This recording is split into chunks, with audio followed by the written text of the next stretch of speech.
lost away on a lonely shore. I can see in your eyes, dear, it's hard to take for a moment more. We've got to burn the ships, cut the ties, send a flare into the night. Say a prayer, turn the tide, dry your tears and wave goodbye. Step into a new day. We can rise up from the dust and walk away. We can dance upon the heartache, yeah. So light a match, leave the past, burn the ships, and don't you look back.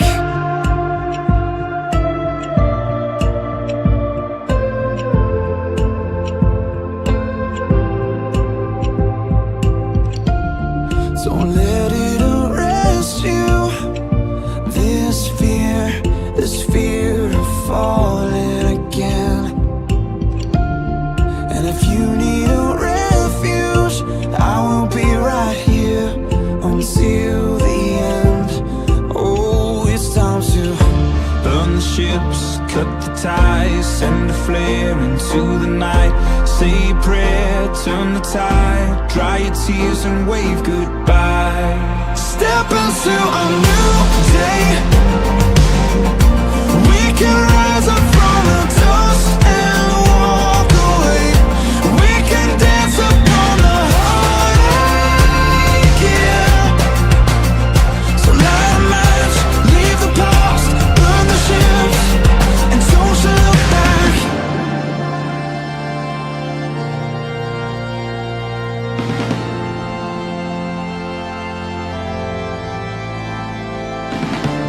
So long to shame, walk through the sorrow, out of the fire, into tomorrow. So flush the pills, face the fear, feel the weight disappear. We're coming clean, we're born again. Our hopeful lungs can breathe again. Oh, we can breathe again.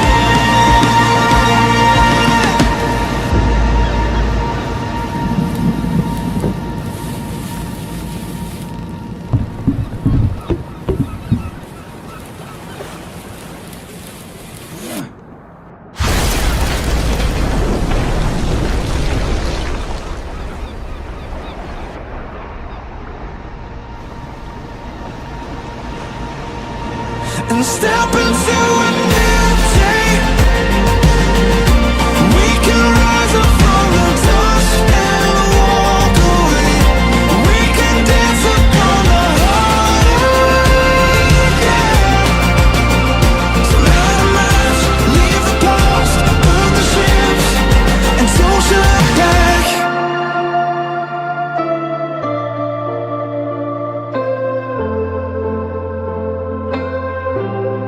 And don't you look back.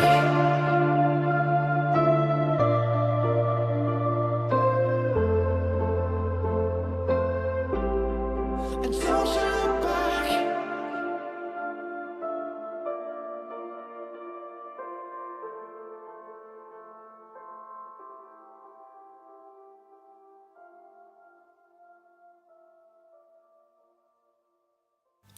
Una buonasera a tutti e ben ritrovati qui alla 10ª puntata di Connessi con se stessi, qui a Radio Piper, FM 88.8 e 93.8 e nel resto del mondo tramite l'app Radio Piper o in streaming dal sito www.radiopiper.it, in diretta visiva YouTube Radio Piper, Facebook Radio Piper e Facebook Piper Club. Ecco, detto questo, eccoci qua. Come voi sapete, prima di iniziare il programma vado sempre sul tetto, guardo in alto e chiedo perché non sempre mi sento all'altezza del programma, anzi quasi mai, perché sono una persona molto spontanea, so dire quello che io vivo, quello che io penso in me stesso, ma spesso esprimerlo agli altri non è sempre la cosa più facile, per cui chiedo proprio un aiuto per essere all'altezza di quello che voi vi aspettate, insomma, ecco, che possa dire, che possa esprimere, che possa testimoniare per quanto riguarda me stesso e anche il programma e tutto quello che è, insomma, ecco, per cui se delle volte ho delle mancanze vi chiedo perdono, però sto cercando di fare del mio meglio e dai, vediamo. Intanto siamo arrivati alla 10ª puntata, cosa che quando ho iniziato non avevo la più pallida idea di cosa sarei andato a fare, nel senso, sono anni che devo fare questa puntata e sapevo già nel cuor mio che prima o poi sarebbe arrivato il momento, e quest'autunno era arrivato il momento. Poi per una serie di vicissitudini che delle volte ti mettono alla prova nella vita, non sono riuscito tecnicamente proprio a farlo, e alla fine sono riuscito. Fate conto che quando è stata la prima puntata praticamente nessuna delle due antenne andavano, nel 93.8, nell'88.8. È stato un programma interamente in streaming. Da quanti impedimenti ci sono stati? Delle volte dicono, quando è una cosa valida ti mettono ancora di più alla prova, però io ho guardato il cielo e ho detto ok, quello che deve essere sarà, non posso controllare niente, non posso comandare niente, posso solo eseguire quello che mi è stato detto di fare, cioè questo programma.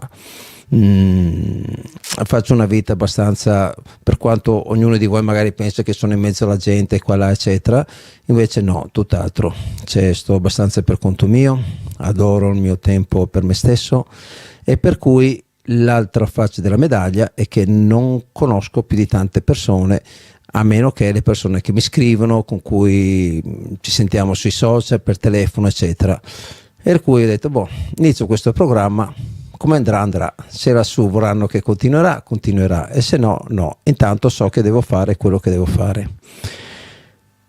E secondo me quando siamo umili e chiediamo e portiamo avanti un qualcosa che sappiamo che dobbiamo fare, che ci viene detto, le cose arrivano, cioè, perché noi siamo dei strumenti che veniamo un po' canalizzati in delle missioni, in degli impegni di vita, in delle cose che dobbiamo portare avanti, e le cose arrivano da sole. Se è una cosa che deve arrivare, che siamo sinceri nel nostro cuore, che siamo umili, che cerchiamo di fare al meglio, le cose arrivano. E difatti quando ho iniziato il programma, ho cominciato ad arrivare gli ospiti, le persone, tanti di voi mi hanno scritto, alcuni di voi che mi hanno scritto poi sono venuti a vostra volta a testimoniare, per cui dai, si sta creando un bel gruppo e questa è una bella cosa, perché siamo tutti qui per la stessa cosa, per ricevere e per dare, perché se non dai non puoi ricevere, e se non ricevi non è nulla da dare, per cui anch'io sono il frutto di quello che ho ricevuto nel corso della mia vita, per cui credo che sia giusto ridarlo al nostro prossimo, perché ama il prossimo come te stesso. Questo è il mio motto e sempre lo sarà, è sempre stato, per cui dobbiamo cercare di fare il nostro meglio, insomma, in quello che siamo. Ecco.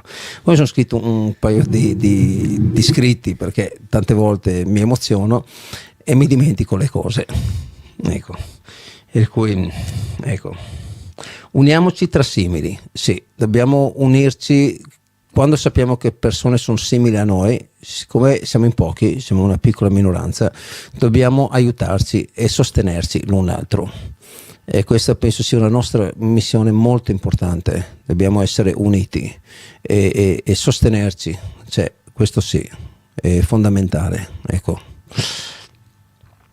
Non permettiamo al mondo negativo di distrarci, ecco.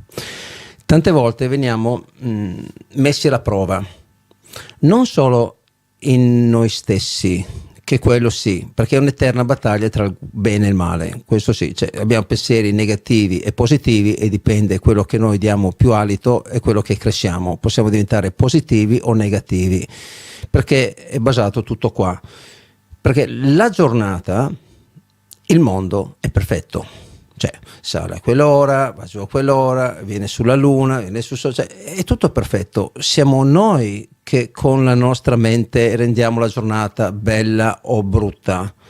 Quando uno dice è una brutta giornata, no, non è una brutta giornata, la giornata è sempre splendida, è nella sua testa che ha delle nuvole, per cui se noi ci teniamo a quella persona dobbiamo dirgli no, guarda che la giornata è bella, cioè hai tempo, hai te stesso, hai la salute, per cui perché è brutta? Perché questo, vabbè, sono solo dei test e poi alla fine vai avanti, migliori, per cui tante volte anche una parola di sostegno ai nostri cari, ai nostri simili, secondo me è molto importante, come lo vorremmo recepire anche noi, perché delle volte quando non si è connessi ci si preoccupa per delle cose, però in realtà non c'è nulla di cui preoccuparsi, ma se ascoltiamo la mente spesso mente, perché se no non si chiamerebbe mente, cioè, ecco, anche adesso con tutte le cose che succedono in giro per il mondo sono delle distrazioni, per vedere se noi ci concentriamo sulle distrazioni o su noi stessi. Per cui ci saranno sempre distrazioni, sempre, non è che fra un mese, fra un anno, fra 10 anni cambieranno, no, saranno continue, come sono sempre state. Per cui le distrazioni ci sono per metterci alla prova, per vedere quanto siamo coscienti e consapevoli in noi stessi, e dobbiamo far sì che niente e nessuno porti via la nostra felicità, della nostra consapevolezza, perché se permettiamo a queste distrazioni esterne di entrare in noi e noi ci incupiremo, diventeremo magari rabbiosi o altre cose eccetera, e questo diamo alito solo a delle energie e vibrazioni negative, e questo è quello che non vogliamo, se no non saremo connessi qui a questo programma. Ok, chiedi ti sarà dato.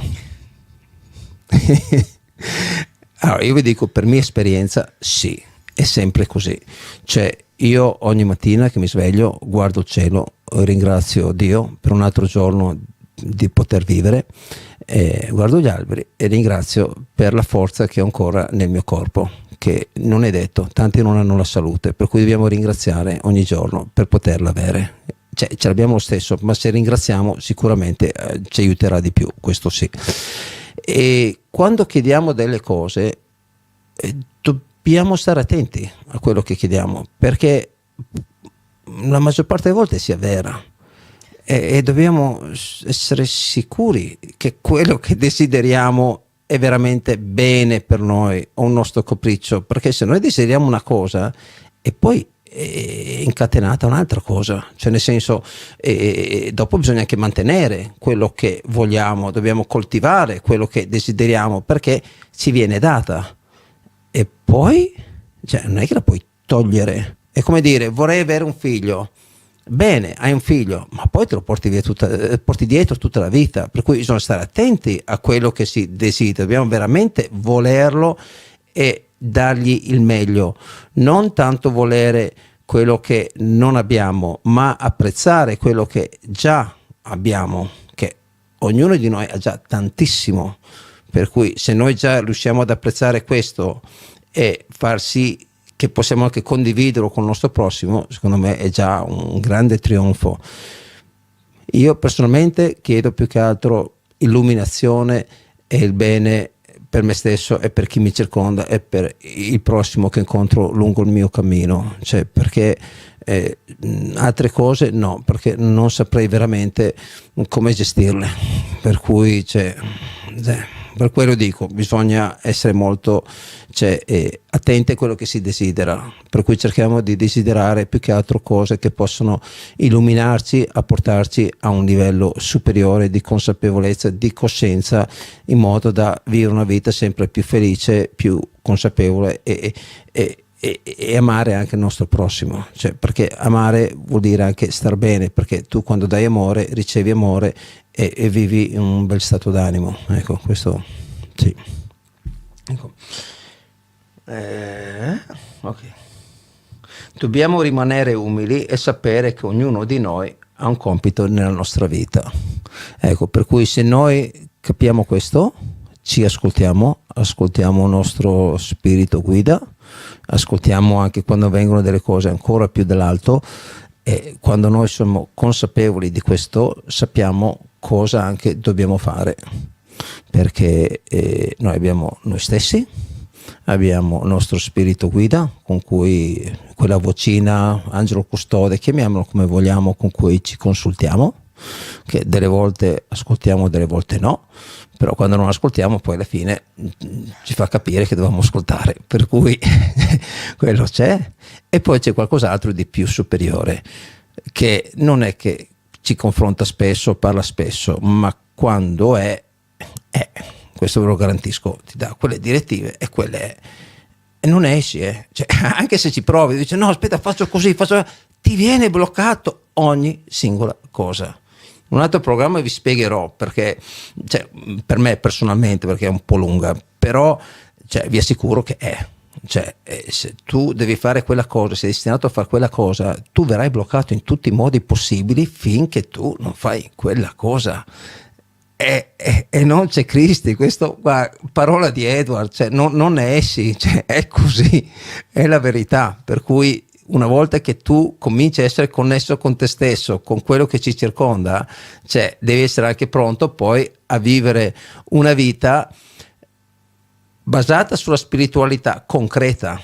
Cioè, spirituale non è che vuol dire guardare in alto, avere visioni, no, è mettere in pratica quello che c'è intorno, che non si vede, in quello che si vede, si vive giorno per giorno, per cui dobbiamo essere anche pronti a voler questo. Per quello tante persone che non sono pronte non ne vogliono nemmeno sapere, perché dopo porta anche dei cambiamenti, cioè vai su un livello superiore di consapevolezza e non ti accontenti più delle cavolate che ti vengono proposte giornalmente, per cui sai, sono delle scelte, ecco, questo sì. Per cui ecco, questo era una cosa che volevo dirvi e insomma ve l'ho raccontato. Ringrazio tutti voi che avete scritto. C'era uno scritto in particolare che volevo leggere, perché secondo me è bello anche leggere quello che voi ci scrivete, insomma, ecco, perché fa parte, cioè il programma siamo tutti noi. Allora, dice, ti sono infinitamente grata perché ci doni il tuo prezioso tempo ed ogni mercoledì ci porti a conoscenza di queste anime luminose.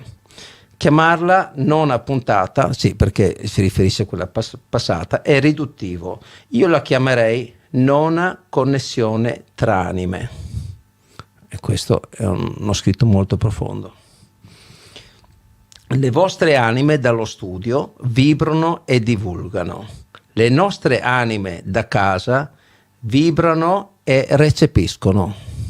Per cui la connessione c'è, e c'è tutta. E grazie per chi ci ha mandato questo scritto, che per motivi di privacy non divulgo i nomi.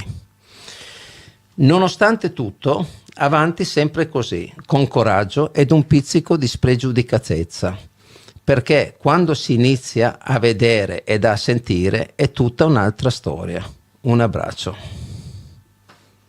Grazie di cuore, perché si percepisce veramente che c'è tanta profondità e soprattutto tanta consapevolezza in quello che è stato scritto, che è quello che ognuno di noi cerca quando siamo qui in questo programma, sia voi che vi connettete, sia io che parlo e gli ospiti che sono qui in studio. Ecco, questa sera abbiamo un ospite che sapete già, che si chiama Elisa Puntarini ed è venuta qua da noi a portare la sua testimonianza. Ciao Elisa. Ciao Edward, e soprattutto grazie a tutti voi che siete connessi con voi stessi e a tutti quelli che hanno volontà e voglia di connettersi ed iniziare questa avventura che è bellissima, di questa conoscenza interiore che noi portiamo giornalmente. E quando ci siamo visti ho detto che bello, finalmente ci sono i programmi per noi. Sì, me lo ricordo. C'erano i programmi per sempre, tipo le serie TV e queste cose, no? E ho detto adesso finalmente ci sono i programmi anche per noi, dove possiamo condividere, perché ognuno di noi ha comunque un'esperienza, una conoscenza che arricchisce l'un l'altro. E questo è il momento di metterci in contatto. Quindi grazie veramente di cuore. Per essere venuta qua stasera. Bene. Ecco, cosa vorresti dire a chi ci Allora, ascolta da casa? diciamo un po' che la mia esperienza connessa con me stessa è iniziata che ero piccola, avevo 4 anni, Edward, e guardavo le persone intorno e dicevo: c'è qualcosa di sbagliato qua, aiuto, dove sono? E sentivo questa voce interiore e le altre persone non la sentivano, quindi dicevo: ok, o c'è qualcosa di sbagliato con me o sono tutti gli altri che sono spenti, e non capivo. E vedevo le cose in un modo diverso, le percepivo in un modo diverso, vedevo cose con gli occhi anche che altre persone non vedevano, e denotando che appunto ero l'unica persona io che aveva questo tipo di qualità, piano piano ho cominciato a spegnere questa sorta di volume interiore, questa sorta di sensibilità e di percezione che avevo di tutto ciò che mi circondava, e l'ho tenuta spenta per molto tempo. Ogni tanto si riaffiorava, possiamo dire, ma poi tornava sempre giù per essere appunto conforme con tutto ciò che mi circondava, per sentirmi accettata, per non sentirmi troppo diversa, per spingere in fondo delle emozioni di disagio profondo che provavo a interagire con comunque una società che era estremamente strutturata e che da me si aspettava un certo qualcosa. E quindi ho chiuso il volume proprio della connessione con me stessa per tantissimo tempo. E diciamo che si è riaccesa verso i miei 18 anni, quando ho iniziato a viaggiare, e con il viaggio la mente si è aperta. Quindi con l'apertura della mente c'è stata l'apertura del cuore anche, giustamente, e c'è stata questa sorta di interesse a capire perché non ero come gli altri, cosa c'era che era così diverso, perché. E diciamo che ho trovato le prime risposte quando sono arrivata in Australia e mi sono iscritta a questa scuola che proprio che si chiamava Nature Care College, e il loro motto era Body, Mind and Soul, corpo, mente e anima. Ed era appunto una scuola dove venivano offerti svariati corsi, dal fisiomassoterapia, reiki, cristalloterapia, agopuntura, quindi era estremamente variegata, naturopatia, omeopatia. E una delle cose che veniva richiesta a tutti noi era proprio di provare ogni singola tecnica, andare da ogni operatore, da ogni insegnante, in modo che il nostro corpo potesse iniziare a percepire cosa voleva dire avere del lavoro effettuato su noi stessi anche. E mi ricordo che il primo grande apertura che ho avuto è stato durante una classe di psicologia del corpo, dove ci hanno chiesto qual è l'unica cosa che è veramente vostra. Ero confusa da questa domanda, no? E tanti dicevano: ah, la mia gioia, la mia serenità. Dicevo: no, c'è qualcosa che non va. L'unica cosa che è veramente mia, questo. Questo mi è stato dato in dotazione e me lo porto dal giorno che sono arrivata fino all'ultimo giorno. E lì è partita la mia curiosità di capire come funziona tutto questo. Siamo un'intelligenza organica che è connessa a tutto, siamo estremamente complessi, e più andiamo avanti in questi anni, più cominciamo a conoscere del funzionamento del corpo umano. E a scuola ci hanno proprio insegnato a percepire l'energia, non solo con le mani, ma con tutto il corpo. Quindi ci hanno insegnato proprio a toccarci da bendati, quindi ci hanno tolto la vista, non dovevamo guardarci con gli occhi, dovevamo sentirci con tutto il corpo. Ci hanno insegnato ad ascoltare il corpo che stava sotto le nostre mani. Ci hanno insegnato proprio come muovere la mano, ascoltare cosa c'è lì. Non è solo una contrattura, non è solo un muscolo contratto, non è solo un tendine contratto. Cosa c'è lì? Cosa stagna dentro il corpo? Quindi più conoscevo e più avevo voglia di conoscere. Quindi diciamo che questa scuola è durata più o meno 2 anni e mezzo, e da lì poi è partito proprio un viaggio di voglia di scoprire il funzionamento del corpo, prima a un livello proprio fisico e biologico, poi a un livello energetico, e poi ho unito le due cose, la bioenergia. Infatti per quello la mia attività proprio è Body, Mind and Soul, corpo, anima e mente, e io sono un fisioterapista, ma sono proprio un operatore bioenergetico, quindi cerco di aiutare le persone, come ho aiutato me stessa, a portare unione a tutte le sfaccettature che siamo noi in questo corpo.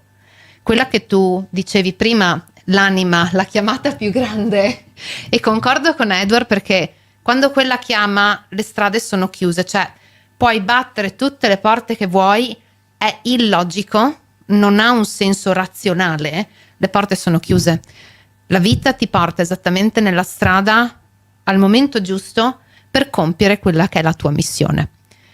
Io da quando avevo 8-9 anni mi guardavo e dicevo: ma è tutto qua, dovremmo andare a scuola, a lavorare, è tutto qua, ma mi sembra strano che siamo su questo pianeta bellissimo e con queste capacità ed è tutto qua. La vedevo un po' troppo arida. Quindi mi ha sempre incuriosito il comprendere e il capire qual era la mia missione.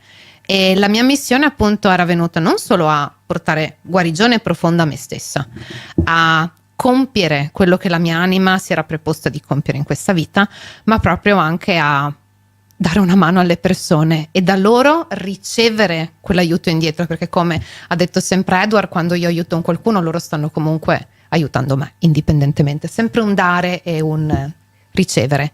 Quindi diciamo che quello che a me affascina proprio più di tutto è capire come noi interagiamo con il mondo esterno e richiamando quello che hai detto tu prima, anche proprio come quando ci sono delle situazioni esterne che portano a vivere delle emozioni così forti come paura, ansia, terrore, senso di profondo disagio, l'ignoto, non sappiamo cosa succede domani, l'obbligo, l'imposizione. Com'è che il corpo reagisce a tutto questo? Reagisce abbassando il suo livello bioenergetico fortemente. Perché quando andiamo in un bosco e abbracciamo un albero stiamo bene? Perché quando guardiamo c'è la televisione o un telegiornale per mezz'ora stiamo male? Semplice, perché la natura nella sua perfezione e nella connessione con il tutto che non ha questione, non ha domanda e c'è semplicemente un flusso organico, ci porta ad elevarci, perché è pulita, è armonica, è positiva, come ha detto lui.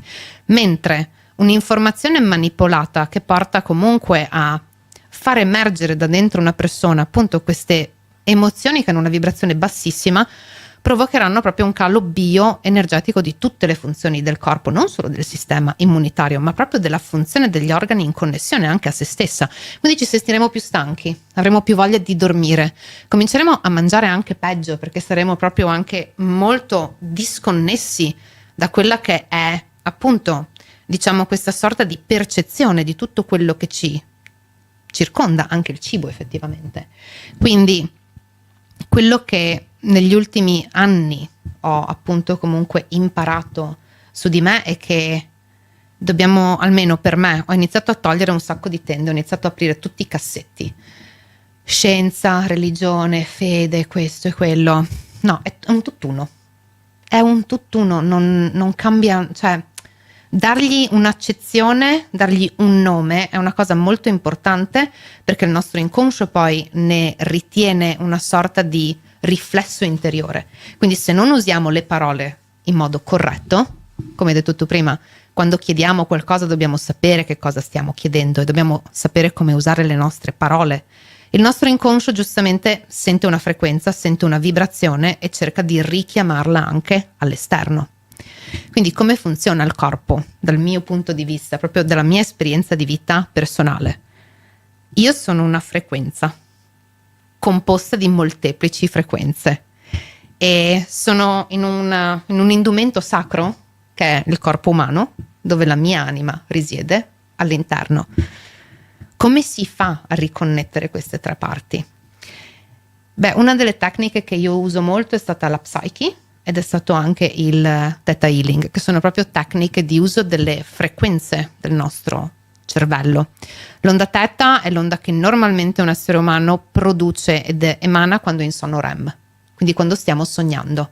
Quindi siamo abituati ad avere una frequenza mentale molto bassa, quindi quando sogniamo accediamo al nostro inconscio, tutte le informazioni che sono lì emergono. Cosa succede? L'onda Theta appunto apre una porta a un'enorme parte di ciò che noi siamo. Come facciamo a mantenerla da consci? L'allenamento, come andiamo in palestra, come andiamo in piscina, come andiamo in bicicletta, come andiamo a camminare in montagna, alleniamo la mente a calare la vibrazione. Quindi nel momento che la mente non è più distratta, come diceva Edward prima, riusciamo ad essere innanzitutto in presenza con noi stessi, che è una cosa importantissima. Nel momento che tu sei presente, riesci a denotare ciò che ti circonda. Il corpo ha tempo di incamerare tutte le informazioni che lo circondano e sono molteplici, perché nel corso di una giornata immaginati quante frequenze auditive, olfattive, di gusto, di tatto, di sensi fisici ma anche di sensi non fisici. Quindi il corpo è extra stimolato durante il giorno. Che cosa succede?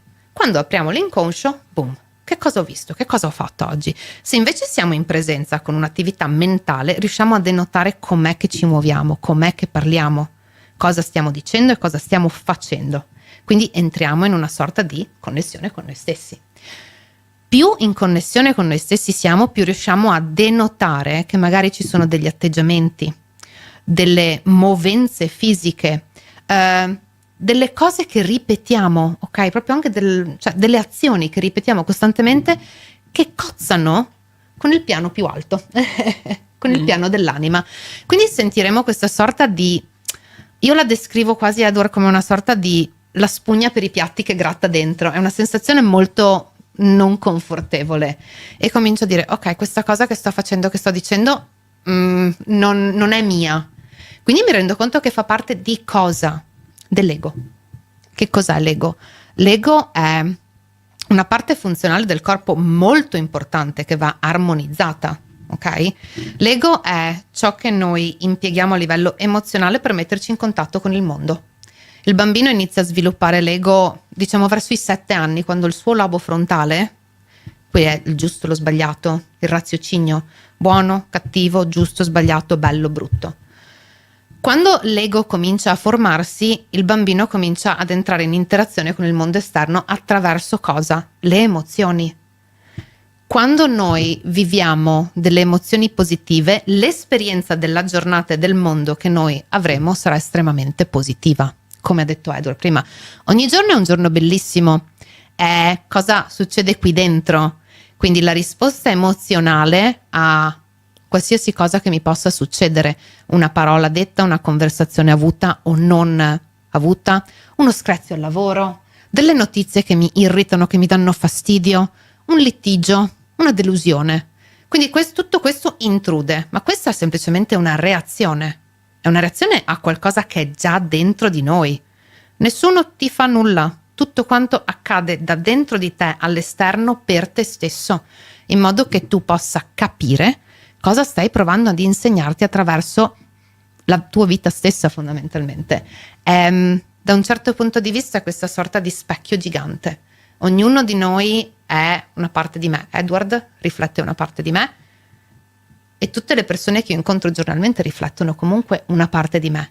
Quindi, in questa sorta di onda teta, in questa sorta di percezione, se accade che io provo un'emozione che non è alta in vibrazione, quindi non sono felice, non dico triste, ma magari sono infastidita, mi arrabbio, mi succede, siamo umani, sono emozioni normali da avere, però la prima cosa che mi chiedo è ok, perché mi sto arrabbiando? Perché questa rabbia emerge da dentro di me durante questa situazione? Cosa devo imparare? Cosa devo vedere? E ogni singola lezione è per innanzitutto migliorarci come esseri umani, per entrare più in compassione e in empatia non solo con noi stessi, ma proprio con il mondo che ci circonda, con questo pianeta, con questa esperienza di vita che ognuno di noi effettivamente ha scelto di fare. Quindi, andando a portare questa presenza e questa consapevolezza emozionale, riusciamo a sciogliere questo ego disarmonico che è connesso a dei traumi del passato, a qualcosa che noi non abbiamo percepito o non abbiamo avuto quando eravamo bambini. Ci sono persone che hanno avuto effettivamente traumi grandi, incidenti, hanno avuto lutti fin in età infantile. Questo ha lasciato nella loro psiche, nel loro corpo emozionale, una cicatrice, che come una cicatrice che non viene trattata reale su una mano può infettarsi e può creare un processo di sepsi. Come un osso rotto, se non viene trattato, rimaniamo zoppi. La stessa identica cosa è con un'emozione all'interno di un corpo fisico e di un corpo energetico. Quindi nel momento che io sciolgo questa emozione, torno indietro e sono talmente presente con me stessa che mi ricordo che cos'è successo, perché ogni singolo ricordo vive dentro di me effettivamente, ok? Nel momento che aggancio quel ricordo, semplicemente più connessa sono, più riesco a capire che cos'è successo.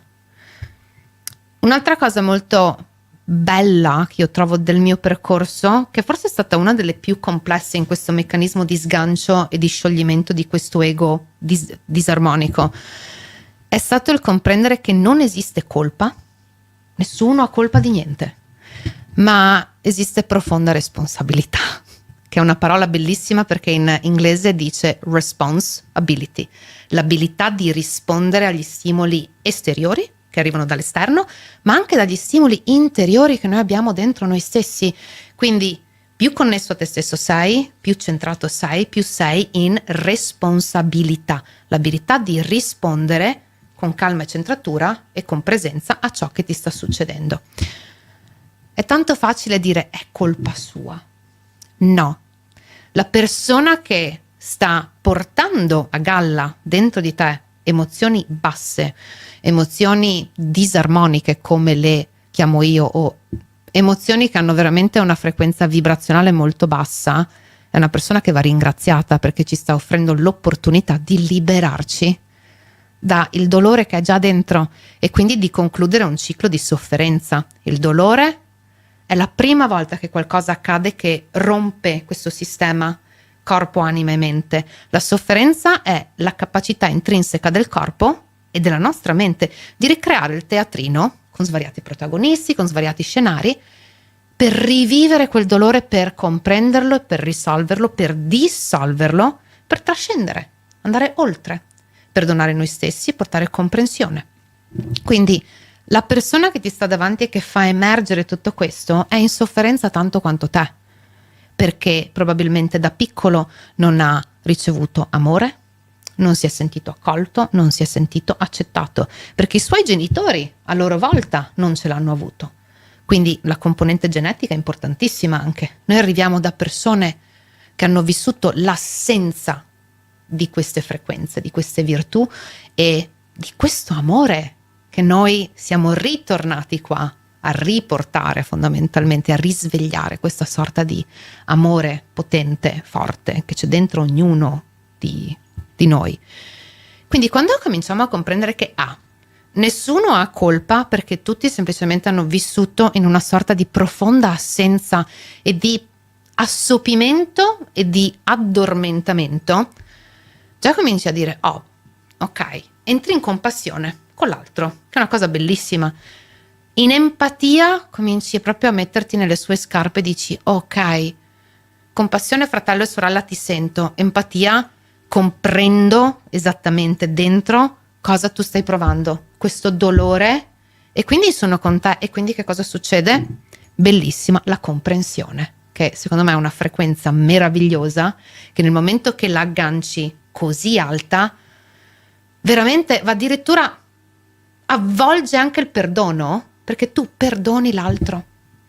E questo ti porta veramente a creare questa sorta di amore profondo, questa bolla che esce proprio dal tuo cuore, ti avvolge tutto, che ti fa comprendere che più connessi siamo con noi stessi, più scambiamo tutte queste informazioni che noi stiamo scambiando anche grazie ad Edward e grazie a tantissime altre persone che finalmente stanno cominciando a portare le nostre voci lì fuori, e più questo amore potrà espandersi, più persone potranno avere la possibilità di guarire queste ferite effettivamente, di sanare la cicatrice, ok?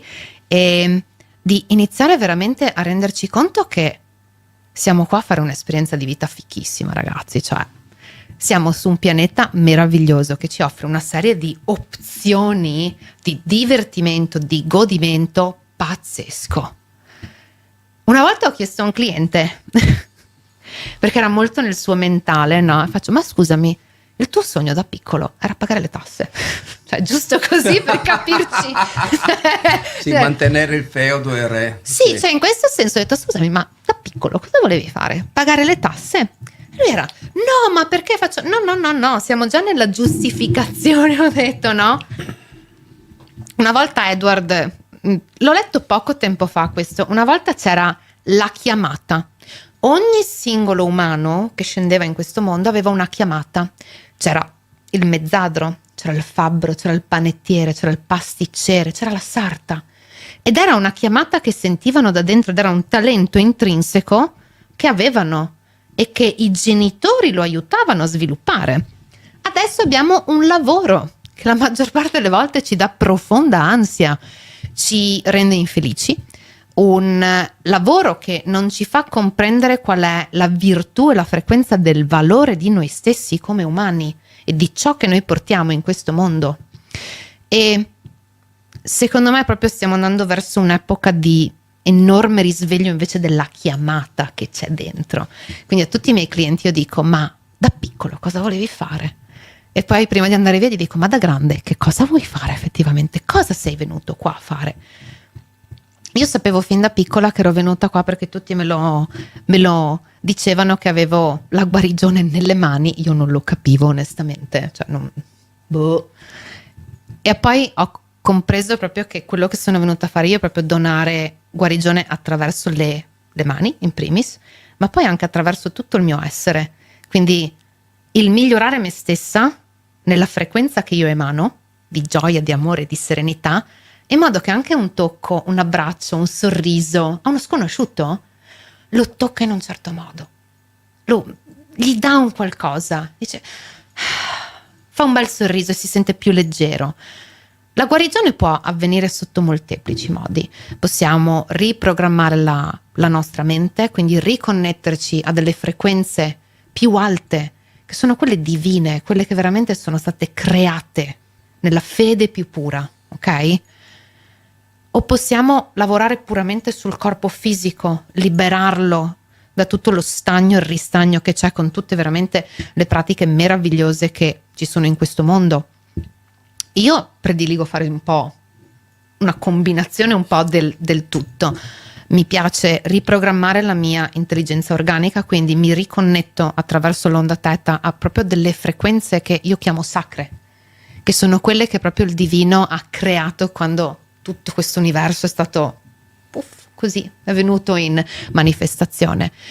Nel momento che mi ci riconnetto, appena la incontro lì fuori, la riconosco e questo mi porta ad agire in modo più alto, come lo definisco io. Edward prima l'ho detto in modo molto bello. In inglese è proprio della serie you have to walk the talk, devi camminare ciò che dici, devi essere ciò che dici, ed è la virtù della coerenza, che è una virtù bellissima perché è un collante. Nel momento che tu ti riconnetti a una frequenza divina, ti ricordi com'è che il creato appunto è arrivato in manifestazione, che noi facciamo parte di tutto questo, accade che proprio l'azione cambia, l'impeto, l'istintualità, ma proprio la spinta che c'è dietro ogni azione diventa sempre più pura ogni giorno. Poi la pratica del corpo, amare questo corpo. Ci sono così tanti stereotipi di quanto bello è il corpo, quanto è brutto, come dobbiamo stare, come non dobbiamo stare, magri, grassi, belli. No, amate il vostro corpo, amatelo profondamente, perché veramente una delle cose più belle che mi è stata data dai piani alti, e mi hanno detto: vuoi la frequenza dell'indumento sacro, di sentire l'indumento sacro che la tua anima veste? Io ero tipo, oddio, che bella cosa, ho detto sì. E la complessità di ciò che questo è. Siamo carne e ossa e siamo polvere di stelle. Siamo letteralmente luce.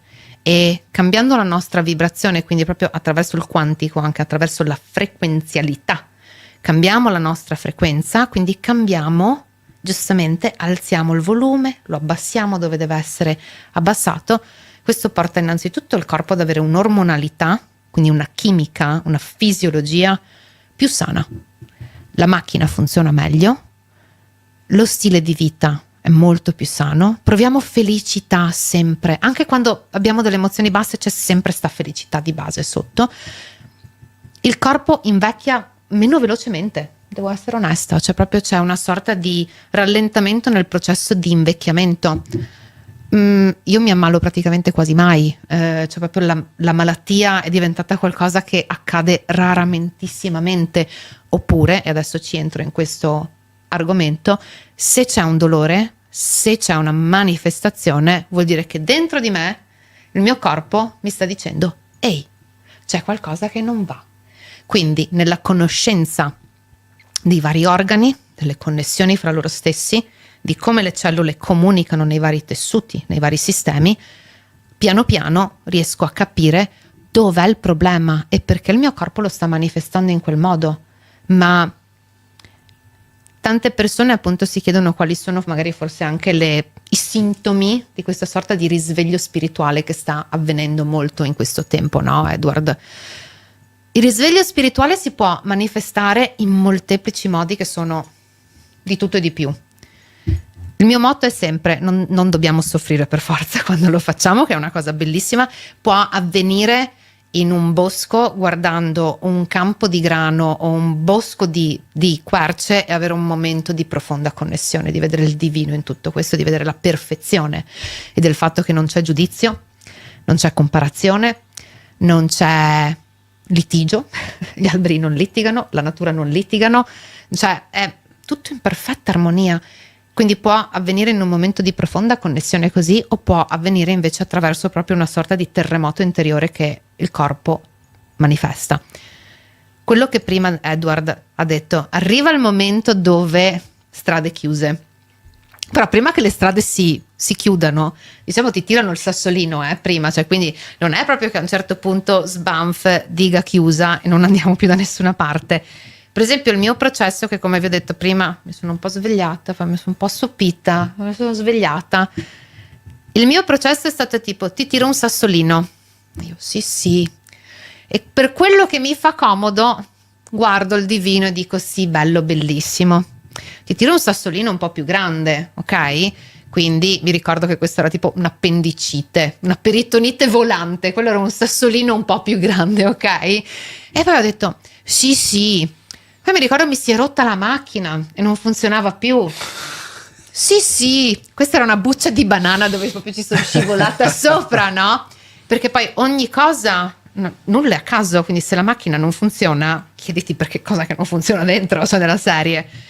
E poi fino al punto che proprio mi hanno tirato la valanga addosso. E lì c'è stato un profondo momento, perché quando la salute di questo comincia a entrare in crisi e non funziona e tu non sai se stai qua o se vai dall'altra parte, lì fai 10 passi indietro e dici: ok, adesso sono pronta ad ascoltare.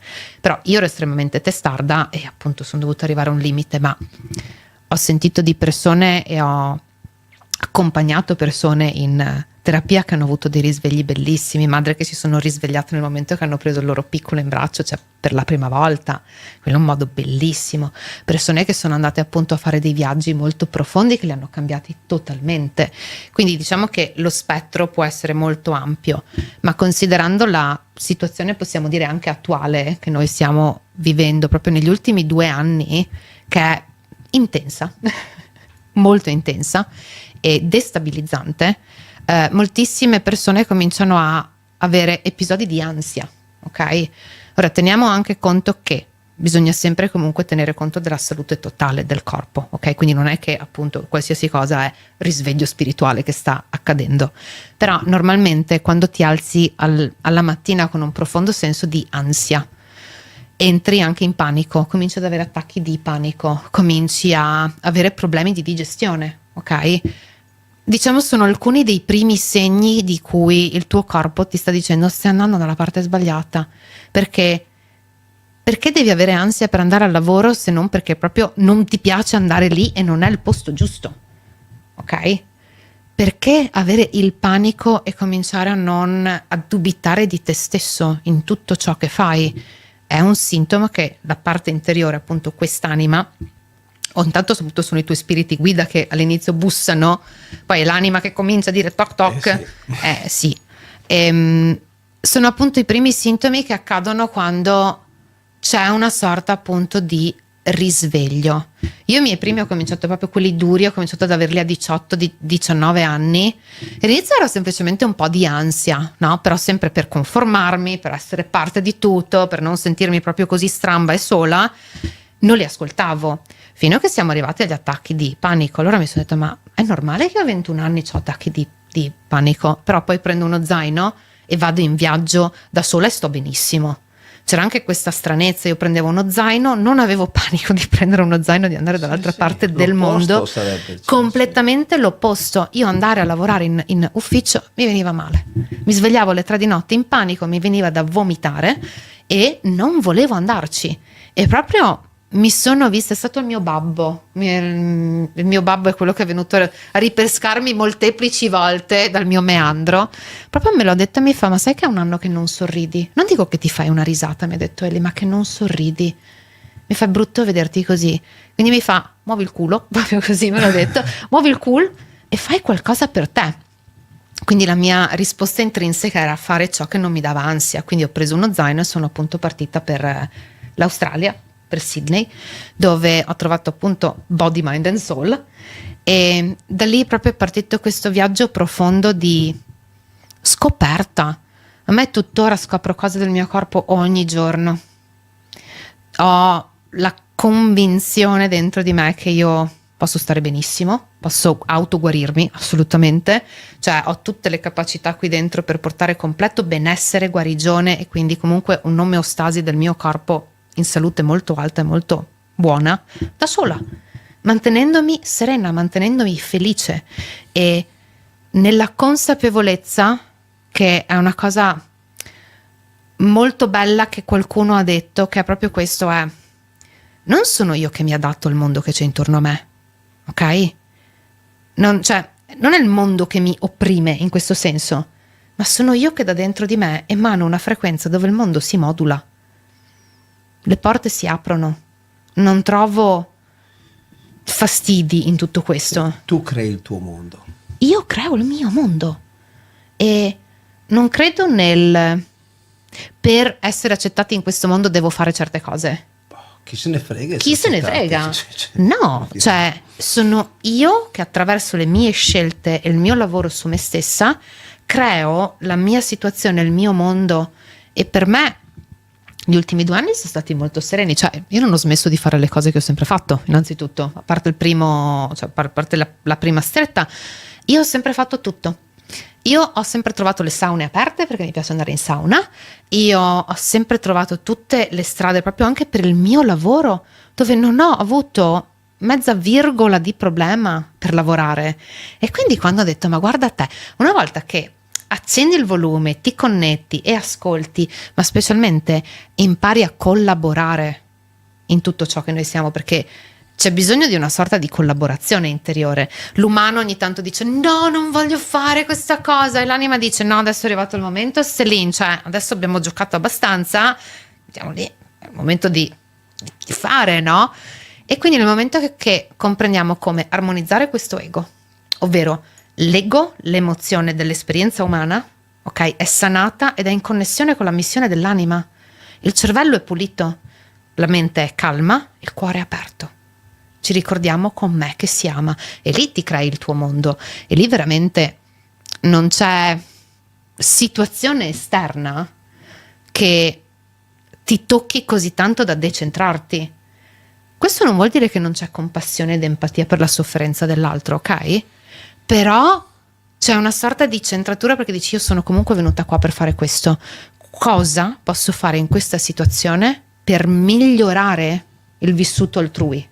Ok?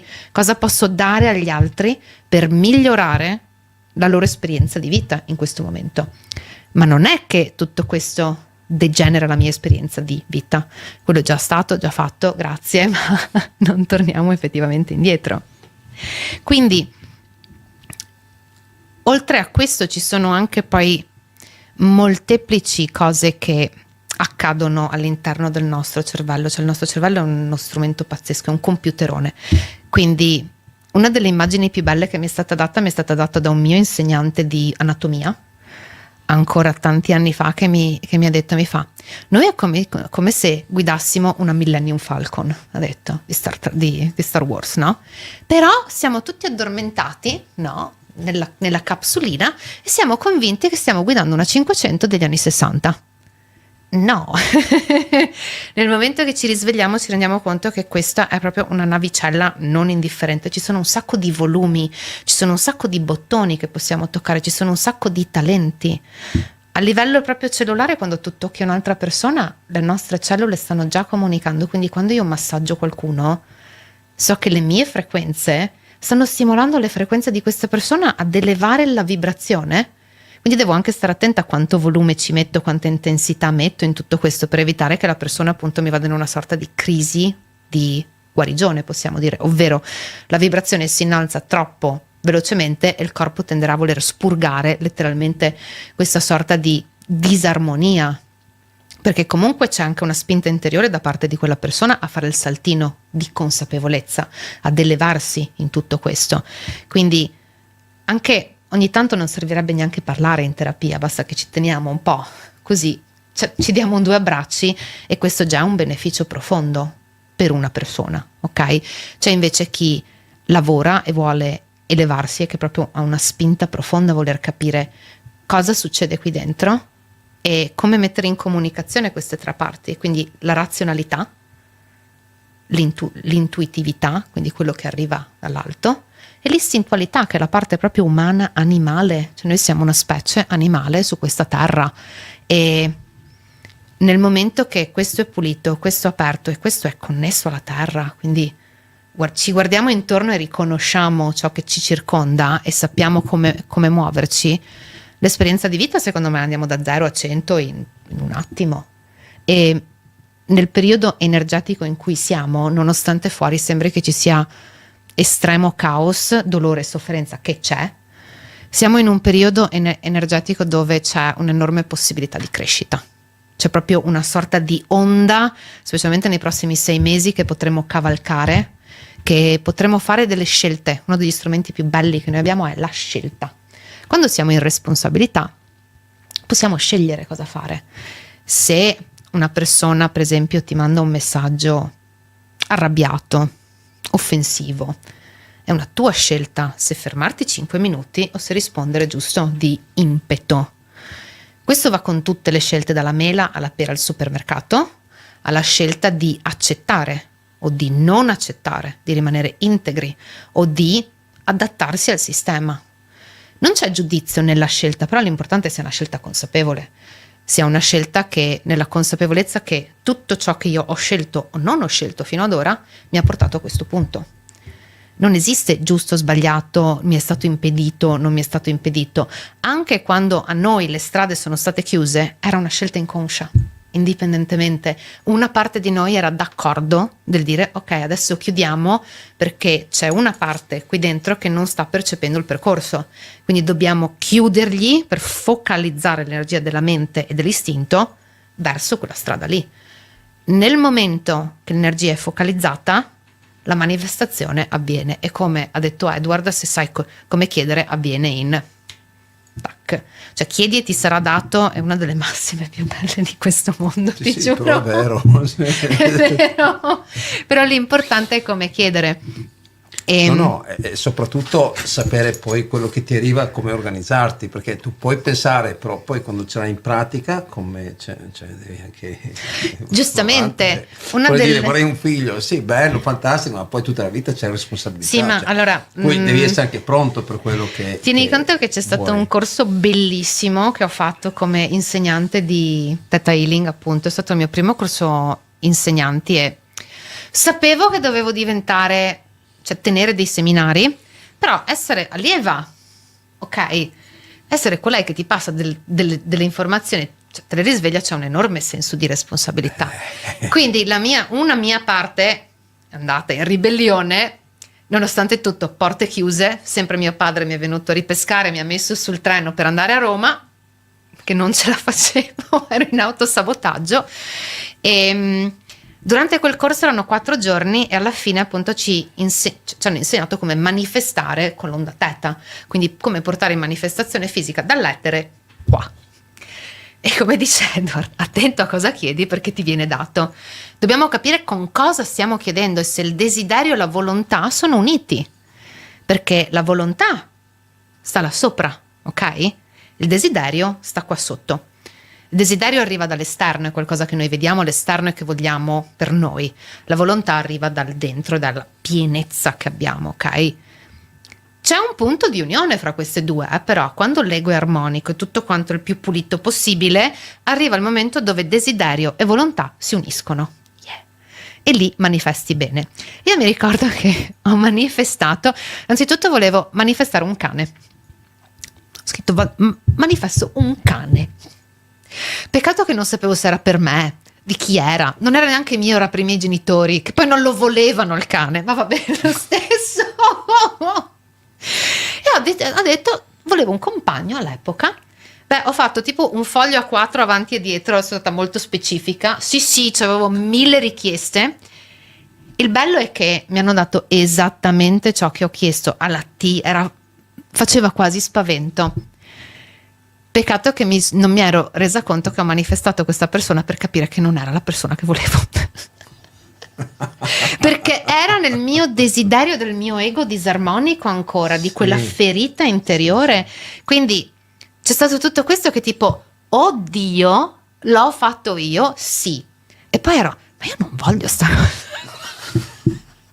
Quindi è stata un'enorme crescita, perché mi ha dato un'enorme comprensione che ciò che noi pensiamo sia meglio per noi, maggior parte delle volte non è proprio così, ma si manifesta proprio il contrario, che ciò che invece è in risonanza, in armonia con noi, è molto diverso da quello che il desiderio vuole, perché magari il desiderio nel profondo inconscio è ancora connesso a un bisogno di una bambina interiore o di un bambino interiore, a una ferita emozionale magari di una mamma, che tu sei andato lì e hai detto mamma, e lei ti ha detto no, perché magari povera in quel momento aveva le sue cose, quindi ti sei sentita rifiutata, non accolta, c'è qualcosa che non va, è di sbagliato, quindi inizia il meccanismo della compensazione. In più, essendo che siamo tante persone in questo mondo e siamo tante persone in una sorta di ignoranza, e per ignoranza intendo che non conosciamo i fatti e non ci informiamo, o comunque la fase di informazione è lenta ancora, ok? Ecco perché sono contenta, perché ci sono tutti questi programmi adesso dove l'informazione è molto più veloce, possiamo proprio metterci in connessione e condividere in tempi molto più stretti. Quindi l'ignorare, quindi l'essere a non conoscenza che ognuno di noi ha. Io sono ignorante ancora di tantissime cose, ok? E cosa succede? Ci mettiamo in connessione in una sorta di frequenza distorta, quindi siamo come tante televisioni che hanno appunto lo statico, e il suo statico entra in contatto con il mio statico e crea ancora più statico, oddio. E questo diventa a un certo punto una sorta di, non dico problematica perché non mi piace come parola, però amplifica una situazione a livello collettivo, ok? Che cos'è il collettivo? Il collettivo è semplicemente quando tutti noi cominciamo ad avere lo stesso pensiero, ok? Questo è un'enorme antenna, è come l'antenna che emana le frequenze radio, ok? Più frequenze ci sono, più si creano queste sorte di bacini che vengono chiamati egregore, che sono letteralmente dei motori, ok? Dove tutta questa energia gira, ok? Quindi più uno comincerà a dire qualcosa tipo però questo governo, però questo, però quello, più la televisione perpetua anche tutti questi messaggi informativi, più entrano qui dentro, più noi li ripetiamo, più queste cose diventano grandi e più si manifestano, ok? Quindi nel momento che ci prendiamo responsabilità del nostro pensiero e ci togliamo dalla colpa e dal vittimismo e ci prendiamo responsabilità di tutto quello che accade dentro di noi, cominciamo a sciogliere queste connessioni a questi motori giganti, ok? Ma cosa possiamo fare? Possiamo crearne di armonici, possiamo creare enormi motori di pensiero che ci spingano verso cosa? Verso dove vogliamo vivere nei prossimi 10, 20, 30, 40, 100, 200 anni, dove vogliamo che i nostri tosetti, che i nostri bimbi crescano, come vogliamo che sia il mondo che abitiamo, che tipo di energia vogliamo che ci sia lì. E quindi si creano appunto questi enormi bacini energetici di pensiero fantastico, che sono appunto diciamo, sorta anche come quelli degli eco village, i wellness center, queste sorte di grandi pensieri dove ci riconnettiamo a madre terra. Tutte le persone che comunque lavorano a stretto contatto con la terra, con gli animali, le fattorie didattiche, che creano luoghi dove le persone appunto possano portare e avere la guarigione in scambio, ok? Questi sono tutti bacini energetici fortissimi che ci stanno spingendo comunque nell'equilibrare questa energia che negli ultimi 2 anni, Edward, è stata veramente pesante. Secondo me è stata pesante ed è stata challenging, quindi ha sfidato un po' tutti, me in particolare, a andare oltre, perché c'è stato proprio un momento negli ultimi 2 anni dove ero tipo, ma e allora? Dove siamo? Cosa sta succedendo? Perché sta succedendo tutto questo? Non c'è stato una sorta di perdita di fede, però era come se il cavo si stava un po' staccando e dicevo, non riesco a vedere il divino in tutto questo. E poi c'è stato un momento invece dove mi sono proprio riconnessa. È stato un saltino dove ci ho messo un po' più di coraggio, devo essere onesta, proprio come di mio, perché quando proprio mi sono innalzata e ho capito che tutto quello che sta succedendo, noi come umanità ci stiamo proprio spingendo a un limite quasi di intolleranza, perché abbiamo creato delle vibrazioni così basse che i nostri corpi fisici e delle situazioni non potranno tollerare così a lungo. Anche la terra ne sta soffrendo, giustamente. Ci stiamo creando una situazione dove finalmente faremo quel saltino di dire ok, adesso basta, non accetto più questa cosa, non decido più di, perché anche accettare è una parola molto particolare, perché a me ricorda dell'accetta, proprio dello strumento. Quindi perché devo farmi 1000 pezzi per avere soltanto qualcosa di così piccolo indietro, ok? A me piace di più proprio questa parola che accogliere, che sa molto più di raccolto e di natura. Quindi perché devo continuare ad accettare quando invece posso semplicemente riconnettermi dentro e accogliere quello che la vita ha da darmi? Anche l'uso della parola per l'inconscio è molto importante. Sì. Sto riflettendo, a parte, sembra un monte di robe mai risvegliato in me, di tutto dalla teta, però lascia stare, no? Ma la cosa che invece per me questi 2 anni sono stati veramente divertenti. Cioè, non so, io l'ho visto veramente come un cartone animato. Io ti giuro, guardavo, dico, Madonna, ma come no? Cioè, come hanno fatto a fare una regia del genere? Quanto sono stati geniali a guidare gente. Cioè, io guardavo onestamente con ammirazione queste persone, come influivano sulla gente e le persone. Pensavo, guardate, se lo facessero in modo contrario, in modo benevolo, quanto si potrebbe fare. Però forse non tutti sono meritevoli. È stata una scossa per far sì che la gente si separasse solo dalla materialismo e dalla mondanità che stavano andando. Io personalmente devo solo ringraziare, e ci ho visto qualcosa di divino, però è una cosa mia, forse, cioè, una mia follia mi ha fatto vedere questo, però io veramente ho visto come una cosa divina, perché già anni fa non stavamo andando bene, per cui vedendo questa situazione è stato come un taglio netto e dire ok, che vita vuoi fare? Per cui ci ho visto del divino nelle cose che non andavano, perché se non ti mettono un ostacolo davanti non ti fermi a pensare.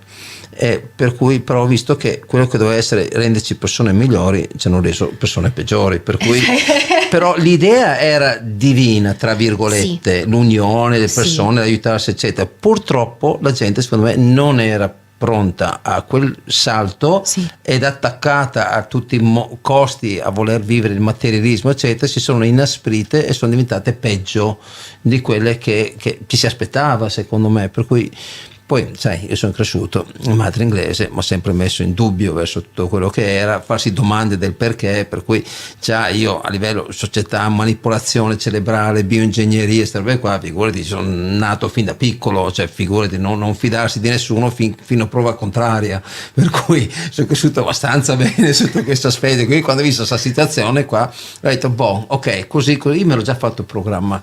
Io quando è successo questo ero in Indonesia. Io ho un bellissimo rapporto con la natura. Quando ho visto tutto questo eccetera, che non c'erano, io ero a Bali in quel periodo per impegni di lavoro eccetera, non c'erano più aerei per partire. Vabbè, ok, quello che sarà, cioè, problemi zero, tanto ormai da anni vado là a casa mia, parlo anche la lingua eccetera, quei figurati, stavo benissimo.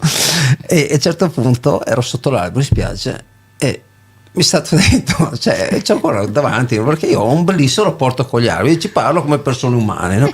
E in quel momento con me c'erano altre persone, no? E gli ho detto, che mi ha appena detto l'albero, che così, questo andrà avanti anni, sfocerà in una guerra, questo, quell'altro, eccetera. E gli altri, ma no, ma figurati, adesso quest'estate partirà, abbiamo una stagione, ma figurati. Dico, no, guarda, durerà degli anni, sfocerà in una guerra. Cioè, così mi ha detto, sì, pum, basta, e sì, ho parlato, gli ho ripetuto quello che mi è stato detto, sì, no? Però alla fine è venuto fuori che tu, quando sei connesso, le altre realtà sanno già quello che deve, esatto, arrivare, per cui mi è stato detto, per cui io ho detto bonbon, che così è, così mi organizzo e così, so, per quello ti dico, cioè, io l'ho vista invece in tutt'altro modo, ho visto veramente come una cosa quasi divertente, ma è una cosa mia, cioè, no, a me mi avevano, diciamo, so, avvisato un po' di anni fa, cioè mi sono arrivati proprio in sogno e mi hanno detto preparati. Io, perché? Perché fra un 4-5 anni cambia tutto. Io, e quindi? Cioè proprio così, cosa devo fare? Continua a fare quello che hai fatto, segui proprio i pezzettini che, sì, ti abbiamo, sì, messo lì, semplice. Io, va bene, ma cosa deve succedere? Non ti preoccupare adesso. 6 mesi prima ho detto, marzo succede qualcosa, e lì comincia, no? Ho detto, solo che non avevo capito cosa neanche io, però sapevo che sarebbe durata un paio d'anni. Quando è iniziata ero, ok, adesso vedi, facciamo il salto, andiamo di là, no? Sì. E poi quando come te ho visto, ho detto, ok, non sta accadendo così, no, cioè, tutt'altro, no, proprio no. E non riuscivo a capire perché no, ma perché si fermanate, si fa due domande, se non vedevano l'ora che finire per continuare a correre come prima. Dico, ma no, un attimo, cioè, è mancato secondo me quella, cioè, allora io ti dico, cioè, per come la vedo io, gli ostacoli sono, come dice la mia scuola, sono una grande benedizione e sono quelli che ti aiutano per superare. Se no tu rimani dentro l'ostacolo e non riesci a superarlo e rimani bloccato nella tua evoluzione. Per cui questa situazione era un ostacolo, nel senso di dire, ok, come stiamo andando non va bene, dobbiamo ritornare un po', fare un passo indietro, tornare alle origini e andare un po', aggiustare un po' meglio il tiro, soprattutto a livello umano, a livello di altruismo, a livello c'era troppo menefreghismo, c'era troppa falsa ipocrisia, c'erano tante robe sbagliate che dovevano essere messe a posto, per cui era un momento per fermarsi, aiutarsi l'un l'altro, eccetera, e risollevarsi. Questo purtroppo da noi non è successo, in altri paesi sì è successo, da noi no, non lo so, forse insomma, non so il motivo, ci saranno tanti altri motivi, cioè, ci saranno dei motivi sicuramente, ma non c'era un motivo, e allora siamo rimasti bloccati, e questo è quello che mi è dispiaciuto, perché ho visto delle persone veramente fare un salto enorme, cioè io personalmente, per me, ho fatto un salto, cioè veramente, cioè, enormissimo.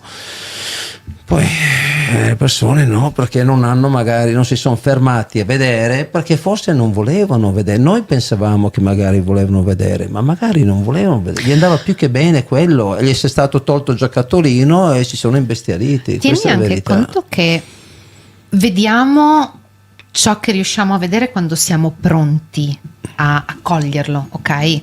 Proprio per un fattore biochimico, no? Non anche proprio energetico. Questo farà interferenza. Se prendere coscienza di tutto questo mi pone nell'ottica di guardare tutta la mia vita e tutte le mie scelte, di mettere tutto in questione, cioè una persona ti divide, oddio, e quindi, cioè, ci sono dei quesiti importanti che si pongono dentro.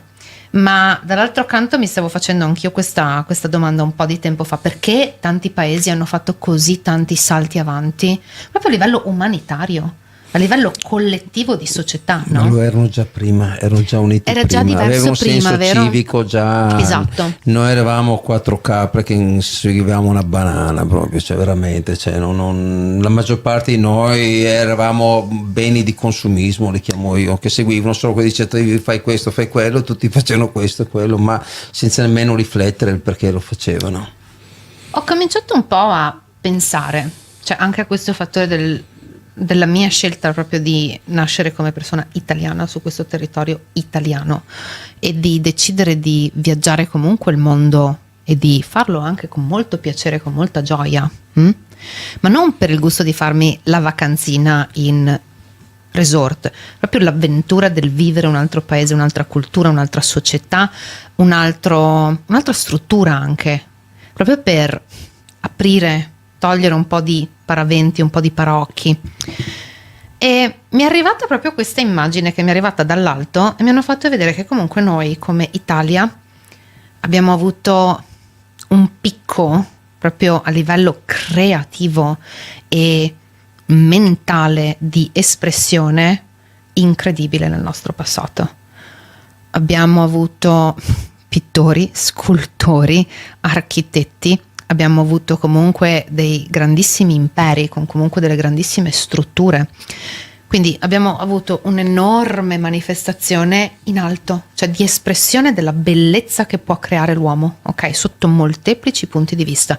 Poi piano ha cominciato a scendere. Quindi adesso siamo ai due apici. Abbiamo vissuto l'alto e adesso siamo proprio in questo apice molto basso, dove la creatività è praticamente non solo a un livello bioenergetico molto basso, non ci ricordiamo che cosa vuol dire essere creativi, ma soprattutto viviamo in un paese dove la struttura proprio del matrix, quindi la struttura bioenergetica del campo che viviamo, ci impedisce molto spesso, cioè proprio porte chiuse, di espletare questa nostra creatività, se non attraverso dei canali ben strutturati.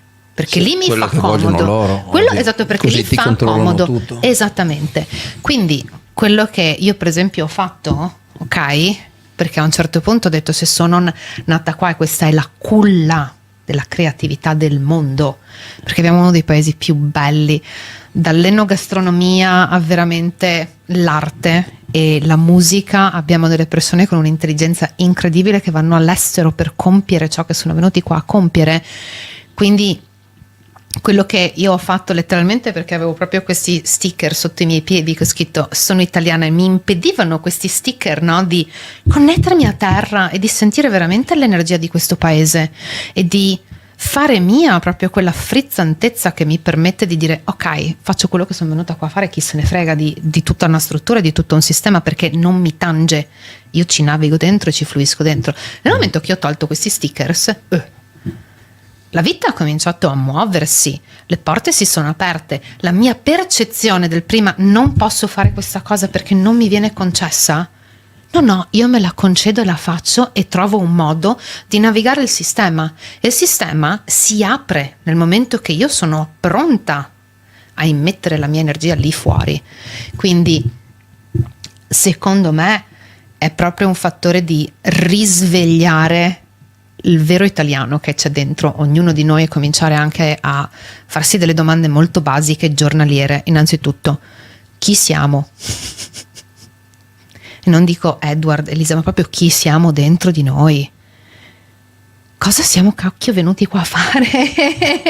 E non dico l'operatore olistico, questo o quello, ma o il meccanico, che va bene, ma cosa siamo venuti qua a fare? Proprio come collettività, come umanità. Renderci conto che siamo tutti quanti nella stessa barca, nessuno di noi è diverso, ok? Siamo tutti quanti venuti qua, scesi qua a fare un'esperienza di vita, a ricordarci delle cose, a ricordarci l'amore e ad imparare. E soprattutto, come vogliamo lasciare questo posto che stiamo visitando?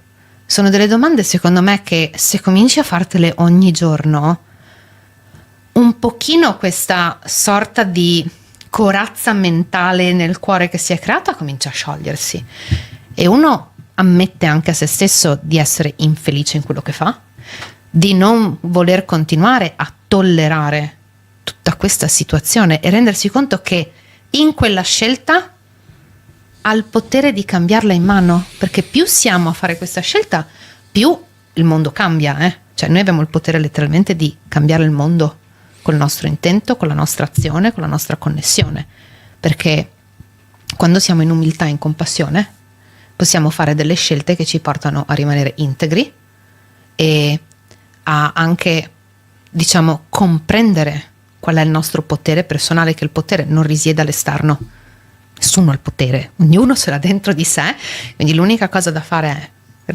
radici belle piantate a terra, connettersi a questa terra e ascoltarla e fare di nuovo nostro il potere, che è il potere di creare, di portare armonia, di portare gioia, di portare felicità, di portare serenità e di lasciare questo luogo migliore di come lo abbiamo trovato. La settimana scorsa sono andata in un negozio, ero a Lignano, c'era questa ragazza, siamo andate a scuola assieme io e lei, ok? E lei 4 anni fa ha avuto un figlio. L'ho vista che era molto cupa, gli faccio: cosa c'è? E lei mi fa: onestamente io non so più dove stiamo andando. E faccio: perché? Cioè, mio figlio ha 4 anni, ha detto, e si è fatto 2 anni di pandemia e adesso siamo con la guerra. Ma in che mondo l'ho portato? E io ero tipo che volevo dirle: tesoro,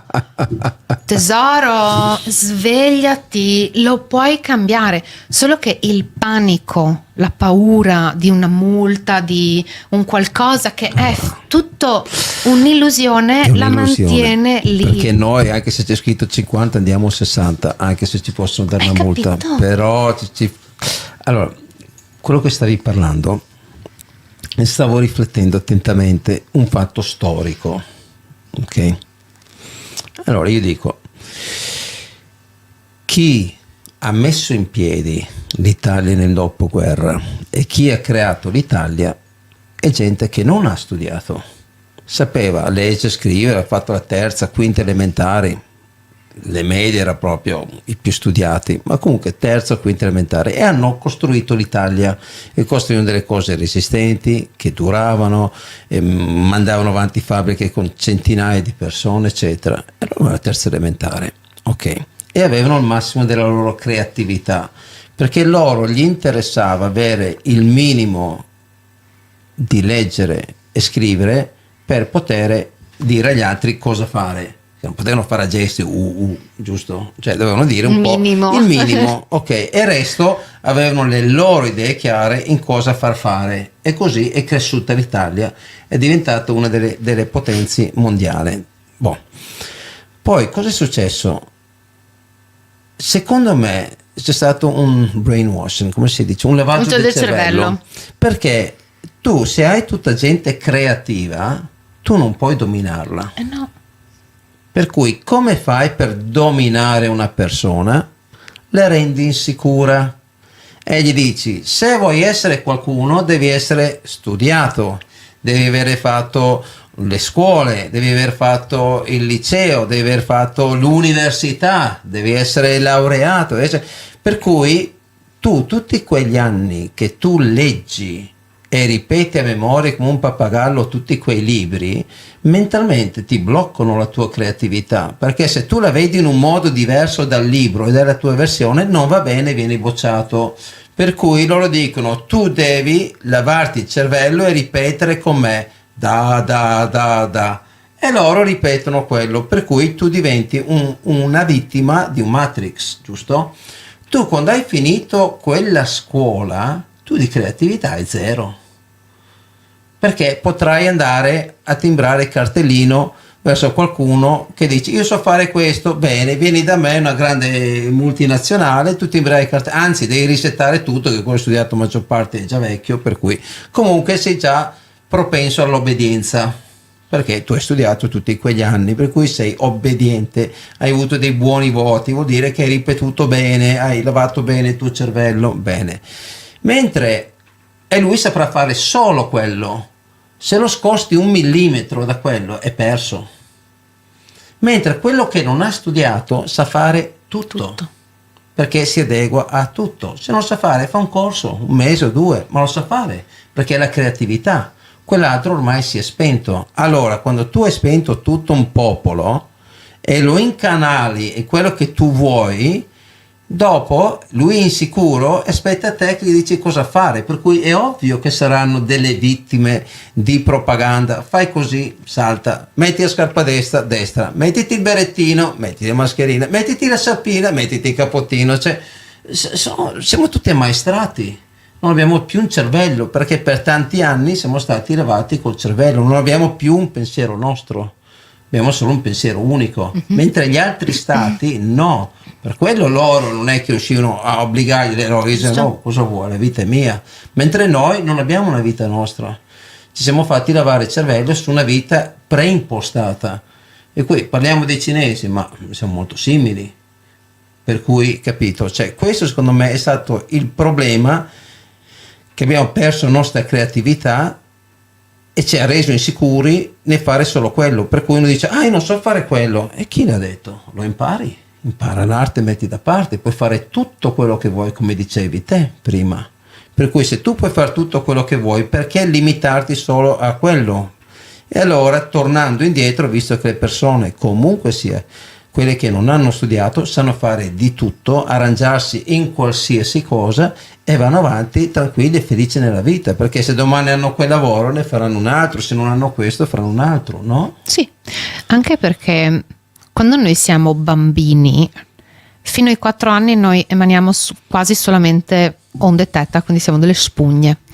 I bambini imparano a imitazione, a emulazione di ciò che vedono intorno a loro, quindi già a un livello genetico siamo stati indottrinati, più guardiamo l'indottrinamento e lo facciamo nostro, ci creiamo delle convinzioni, ovvero se voglio essere accettato devo fare questo e quello, se non faccio così non andrà bene. Cioè tutto quello che diventa una convinzione è qualcosa che noi pensiamo sia vero, ma in realtà è solamente reale. La verità e la realtà sono due cose molto diverse, però come il desiderio e la volontà, la verità e la realtà possono avere un momento perpetuo dove coincidono e c'è questa energia che, come hai detto tu, più convinzioni depotenzianti ci sono all'interno di un umano, più questo umano sarà molto, possiamo dire, mi dispiace dirlo, ma facile da dirigere in una sorta di via. È già plagiato. Il sistema educativo ti dicono quello che ti vogliono dire, ok? C'è poca conoscenza di questo. A me proprio questo è stato un altro cliente che me l'ha tirata fuori un giorno, perché poi ogni tanto anch'io provo a essere molto compassionevole ed empatica, però ogni tanto me le tirano fuori. Cliente sempre molto mentale, a un certo punto ho detto: ma scusami, per comprare sta macchina quanta ricerca hai fatto? 6 mesi, perché il carburante, i consumi e questo e quello, e il tablet e anche quello, perché comunque quanto spendi, e i gigabyte e questo e quello e quello e quell'altro qua. E avete fatto 2 figli e non sapete una mazza, gli ho detto, di come funziona un corpo umano. Ma quanto stupida è sta cosa, gli ho detto. Produciamo umani così, a catena di montaggio, ok? Perché appunto facciamo figli, che tanto, però non abbiamo idea di come funzioniamo. Però per comprare una macchina, per comprare un SUV, per comprare un tablet, per comprare un telefono, stiamo su internet 6 mesi a fare una ricerca. Ma cioè dove siamo, ragazzi? Sappiamo più su un tablet che su un figlio. Ma hai capito? Quindi io mi dico, ok, va bene che qua ce n'è da scoprire per vite e vite e vite, ok? Perché veramente stiamo... Anche adesso prima tu hai detto una cosa molto molto bella, hai detto perdiamo la capacità di adattarci, e gli ultimi anni ci sono appunto, è stata specialmente penso 2 anni fa, è stata riconosciuta dallo Stato italiano come valida la laurea in medicina quantistica, ok? Cioè quindi la medicina che finalmente si allarga alla comprensione della frequenzialità che porta alla biochimica del corpo, quindi non la chimica che è frequenza, no, ma la frequenza che è chimica. Sono state inventate negli ultimi anni proprio delle tecnologie che ci permettono di guardare all'interno della cellula in un modo che prima non era possibile, perché come sappiamo tutto è in costante evoluzione, e all'interno della cellula, che hanno scoperto, ci sono queste fabbriche di proteine, giustamente, che sono ciò che compone il nostro corpo organico e che ci dà vita, che si chiamano appunto tuboline. Ok, e queste tuboline sono proprio delle proteine che quando vengono prodotte diciamo con condizioni di vibrazione alta, quindi ok, un corpo sano, un sistema immunitario sano, felicità, amore, serenità, pace, radicamento, connessione, sia sopra che sotto, cosa succede? Ci adattiamo e adattiamo il mondo esterno a noi. Perché il camaleonte cambia colore? Perché il camaleonte percepisce la frequenza del colore e si adatta alla natura, ok? Noi abbiamo la capacità di fare uguale, abbiamo la capacità di adattarci al mondo, ma l'abbiamo acquisita in modo negativo, in modo depotenziante. Non abbiamo capito che queste tuboline invece sono quelle che ci possono dare la possibilità di fare in modo che il mondo esterno si adatti a noi e di navigarlo in un modo completamente nuovo, ok? Quindi ci sono così tante cose che non abbiamo ancora capito, che non sappiamo. Io sono tipo una super entusiasta del corpo umano, tipo più cose ci sono da sapere, più contenta sono, e mi piace sempre condividerle e scoprirne, anche perché appunto siamo tutti in connessione e stiamo tutti quanti vivendo appunto una situazione che è esterna, è visibile, per quanto essa sia comunque illusoria, come tanti dicono. Sì, è un'illusione, però siamo qua adesso, la sofferenza c'è, il dolore c'è, ma perché non cominciamo proprio a ritornare qua? Perché le risposte non sono lì fuori, sono qua dentro. Lì fuori ti può dare una mano a capire dove andarle a cercare. Puoi trovare un articolo su Google, puoi trovare un libro che ti dia una piccola mano, che ti dia un insight, un'illuminazione interiore, ma la verità è che solamente quando ti connetti con te stesso che ricevi quella risposta, e normalmente è il corpo stesso che te lo dà.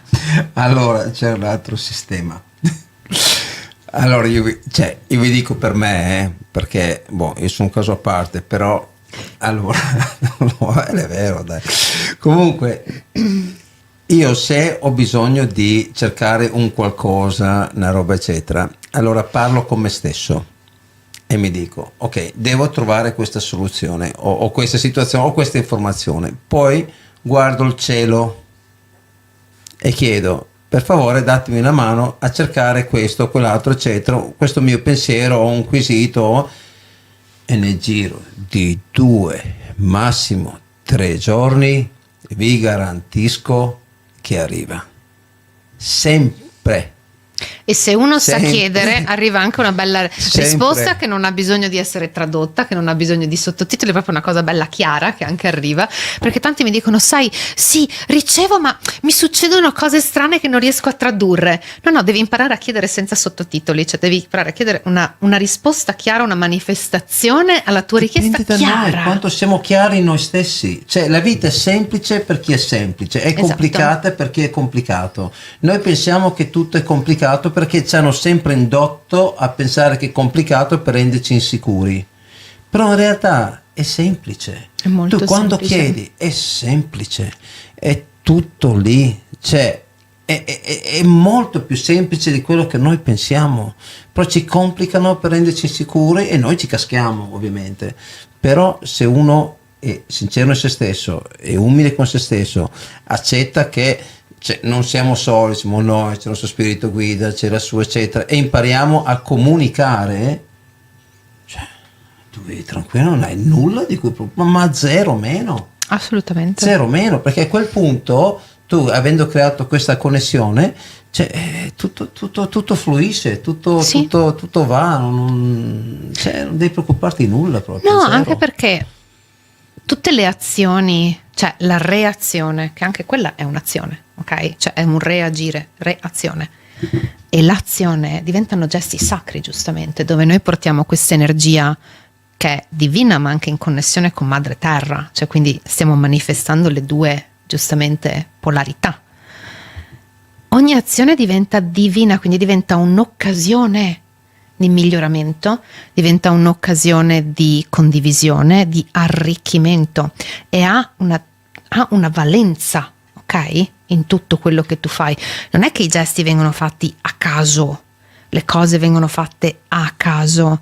Se uno si mette lì in presenza, ci sono molteplici modi per agire in questo mondo, per far fluire questa energia, anche le energie più complesse, ok? E per energie complesse intendo energie che sono ricolme di quelle egregore di cui parlavo prima, quindi di quel pensiero collettivo molto disarmonico. Una è il denaro, ultimamente, perché se ci guardiamo il denaro è ovunque, ok? L'energia del denaro è ovunque, dappertutto. Ci sono dei 1000 modi di andare a ripulire questa energia e renderti conto che se c'è ed è qua, è divina, punto e basta. Quindi il divino te l'ha fatta arrivare ed è qua. Scorporiamo tutta la mente, la manipolazione, il sopruso, l'abuso, il senso di non averne abbastanza, la svalorizzazione di noi stessi, il senso di obbligo di fare un qualcosa per ottenerlo, il senso che arrivi dall'esterno. Una volta che piano piano ripuliamo tutto questo, ci sono per esempio delle cose, sono proprio, io li chiamo atti psicomagici, letteralmente sono delle azioni consce e consapevoli per riconnettere un oggetto, una materia, ok, al divino. E per ripulire il mio pensiero, come ho fatto con i soldi, letteralmente li ho puliti col perlana. Raccontami il tuo discorso dei soldi, quello è troppo bello, è veramente può c'è essere stato utile che per alcuni di noi. fondamentalmente diciamo che la tematica del denaro era forte nella mia famiglia proprio a livello genetico. Io sono cresciuta con il mio nonno gestiva il bar, gestiva i soldini, no, della famiglia. Quindi man mano, quando ho iniziato proprio questo percorso con il teta, sono andata a fare molteplici sedute, ripuliamo, andava sempre meglio. Apriamo l'attività, manifestiamo il business e questo e quello, sempre meglio, compriamo la casa, tutto bello. Quando sono nella mia casa, ok? Quindi sono all'interno proprio della casa che io ho comprato per me stessa. Cioè ero lì che toccavo i soldi e dicevo, oddio, c'è qualcosa che non va, spugna che gratta dentro, no? Mi sono andata a fare una costellazione, ho lavorato fortemente sull'energia del denaro, quindi devi lavorare perché devi comprendere che il denaro è un'energia che ha un'interazione con te, ok? Non è nulla di evil, nulla che arriva dall'inferno, di demoniaco, è soltanto un'energia e riflette ciò che tu provi per lei. That's it, ok? Quindi una volta che ho lavorato per anni su sta cosa, mi è stato dato da fare questo atto psicomagico per riconnettere il denaro all'energia divina. Mi è stato detto di prendere un tot e di pulirlo col perlana, di asciugarlo.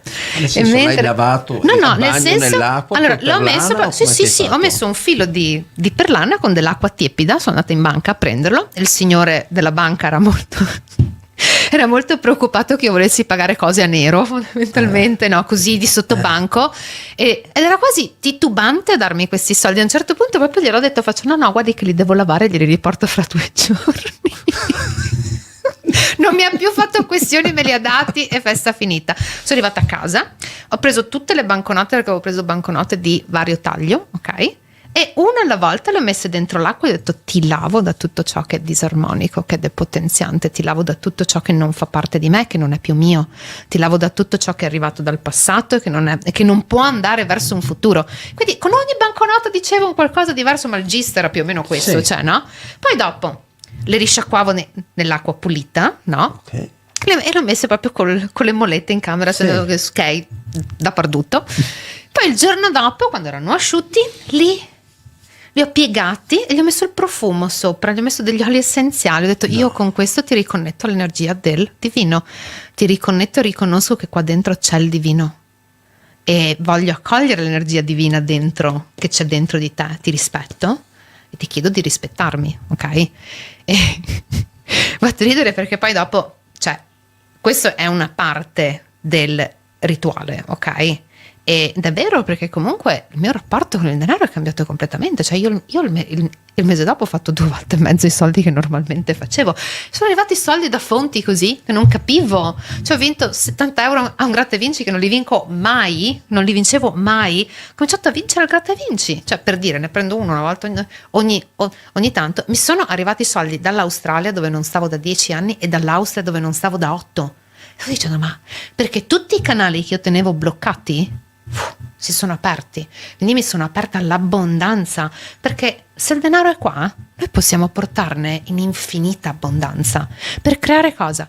Per creare appunto luoghi, situazioni, per donarlo a chi appunto ne ha più bisogno.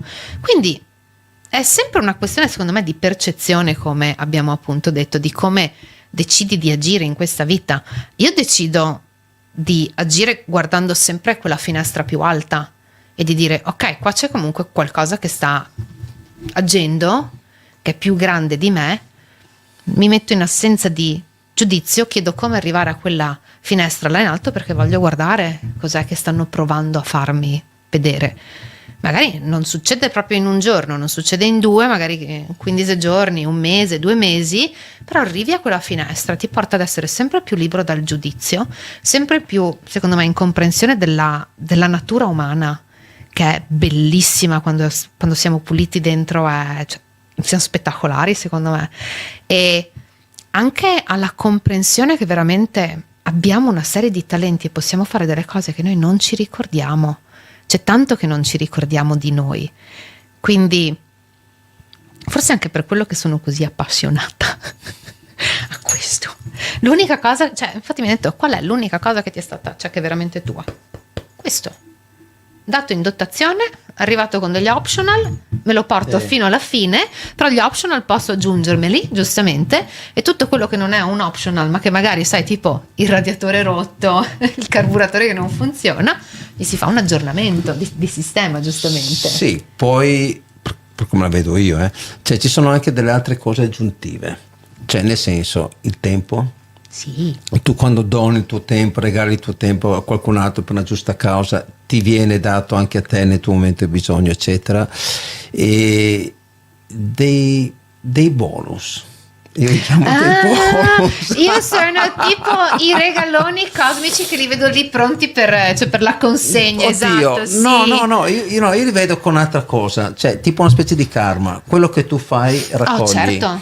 Allora, cioè, nel corso della tua vita, il tuo corso, il tuo viaggio terreno, eccetera, comunque ti vengono messe anche davanti a delle situazioni, comunque ricollega il discorso tuo di riuscire a capire la persona che hai davanti, eccetera, perché in tante situazioni non sono, cioè, devi analizzare, usare anche la testa, il tuo sesto senso, cioè, informarti, eccetera. Ecco.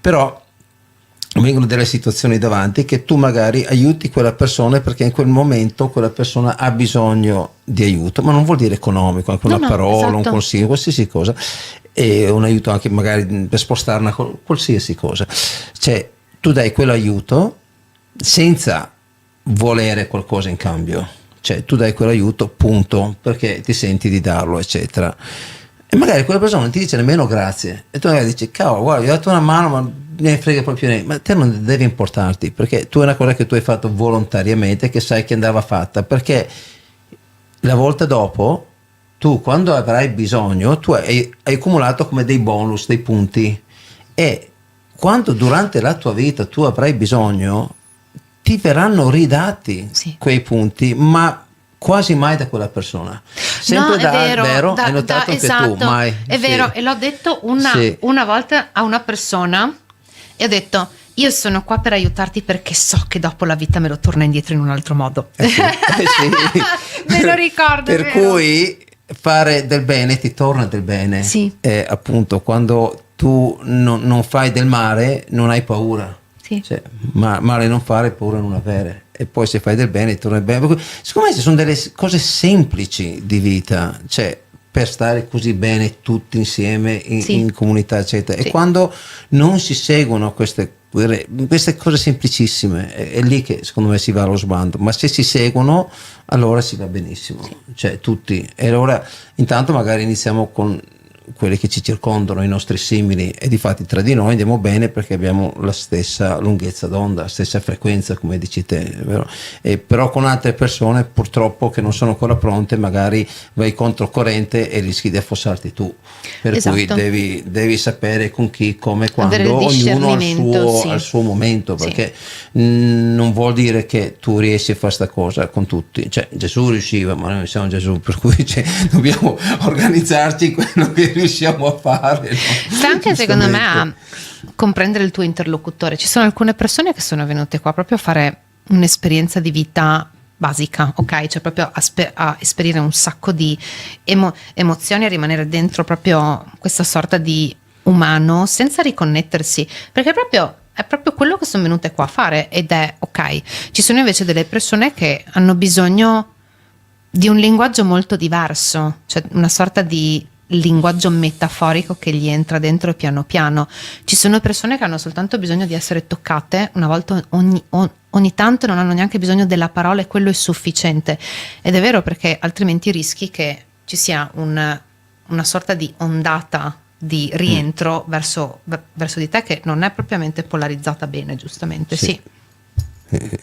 Ti va di raccontare quella storia che mi hai raccontato a me del tuo viaggio che eri andato, che dovevi andare giù in Thailandia, eccetera? Quello secondo me è un discorso, è una cosa molto importante che potrebbe aiutare molti di noi a capire di seguire i segnali quando ci vengono detti, e tu l'hai vissuto in prima persona, è stato per quello io dico che quando dall'alto ci danno dei segnali, ci dicono delle cose, come dico io, tu puoi sfuggirne un po', ma se quello è, punto. Cioè, non ne esci, però, capito, devi anche mentalmente capirlo consapevolmente, allora riesci anche a superarlo, perché se tu consapevolmente, cioè, non lo capisci, pensi sia una disgrazia o qualcosa eccetera, e non imparerai nulla e rimarrai bloccato. Però cioè, se ti va di raccontarlo. Allora, ritorniamo al sassolino di prima, alla peritonite, alla macchina, alla banana, ok? Ero in una sorta di, ok, prendo coscienza, no, non prendo coscienza, perché dentro di me c'erano proprio delle parti molto buie che non volevo vedere.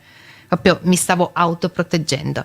Quindi decido per l'ennesima volta di lasciare l'Austria, ancora con la valigia pronta a togliere la roba d'inverno, mettere la roba estiva, parto per l'India. Avevo prenotato un corso di 6 mesi. Siamo a 3 giorni dalla partenza. Mi sono data il totale di 18 giorni per scendere da una parte e salire dall'altra, quindi ero molto stretta anche con i miei tempi. E mi ricordo che tutto in quei giorni prima mi stava dicendo no, non sto a partire. I numeri che vedevo 555, ma anche in posti dove ero passata 1000 volte non avevo mai visto sti numeri. Com'è possibile che adesso si vedono? Perché sono in frequenza. E c'era tutto quello che mi diceva non partire, non partire.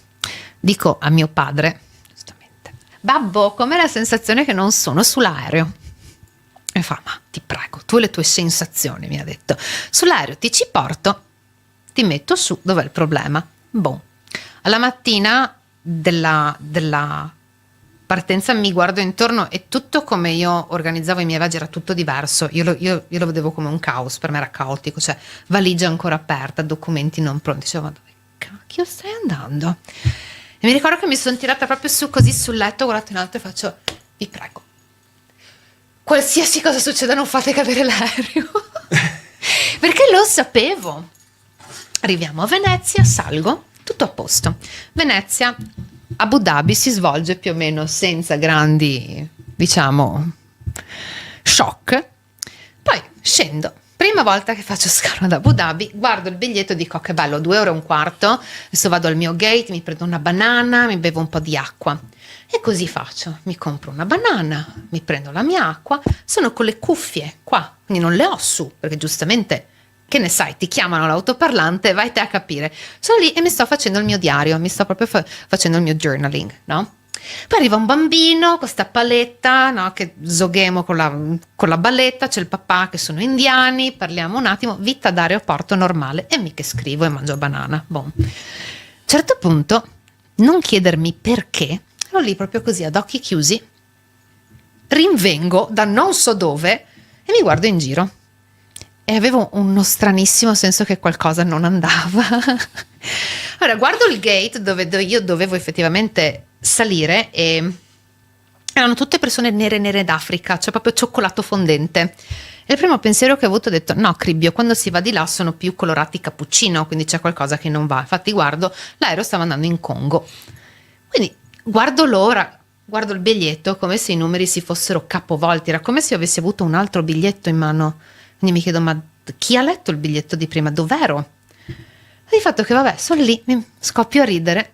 Il papà del Tosetta mi fa, ma perché ridi? Hai perso l'aereo? Io, perché tanto lo sapevo. Nel mentre mando un messaggio a casa, papà, ho perso l'aereo. Bene. Scendo. Ho perso l'aereo. Ma signorina, contenta? Sì, perché lo sapevo. Cosa devi dire a quel punto? Di fatto che gli faccio, senta, io devo arrivare a Bangkok perché dopo vado a Delhi da lì. Mi fa, guardi signorina, per Bangkok per 48 ore non ci sono voli. Io, per 48 ore? Cioè va bene, dormirò qua, quant'è? 900 €, gli do 3 carte, faccio 300, 300 e 300. Transaction denied, transaction denied, transaction denied. E ho cominciato a guardare in alto e faccio senso dell'umorismo non pervenuto. Ok, proprio stavo cominciando ad irritarmi e stavo cominciando a preoccuparmi. Sì, denied vuol dire negata, transazione sì, negata. Sì. Ok, proprio carta non va. Stavo cominciando a essere preoccupata perché ho detto, ok, se le carte non vanno e se sono bloccata qua, come cacchio faccio? Poi mi illumino e faccio, signorina, è per Venezia? Per Venezia c'è un volo fra 2 ore, abbiamo ancora 2 posti liberi, sono 700 euro, tieni il bancomat, no, non scorporare sulle carte, col bancomat, ti ho detto. Transazione accettata al primo colpo. Guardo in alto e faccio ok. E sono rientrata a casa, è venuto a prendermi mio padre, che è sconvolto perché mi fa: tu viaggi da sola praticamente da quando hai 18 anni, non hai mai perso un aereo in vita tua, che cos'è successo? Mi ha detto. Mio papà era quasi arrabbiato che avevo perso l'aereo, cioè faccio: ti avevo detto che non ero sull'aereo.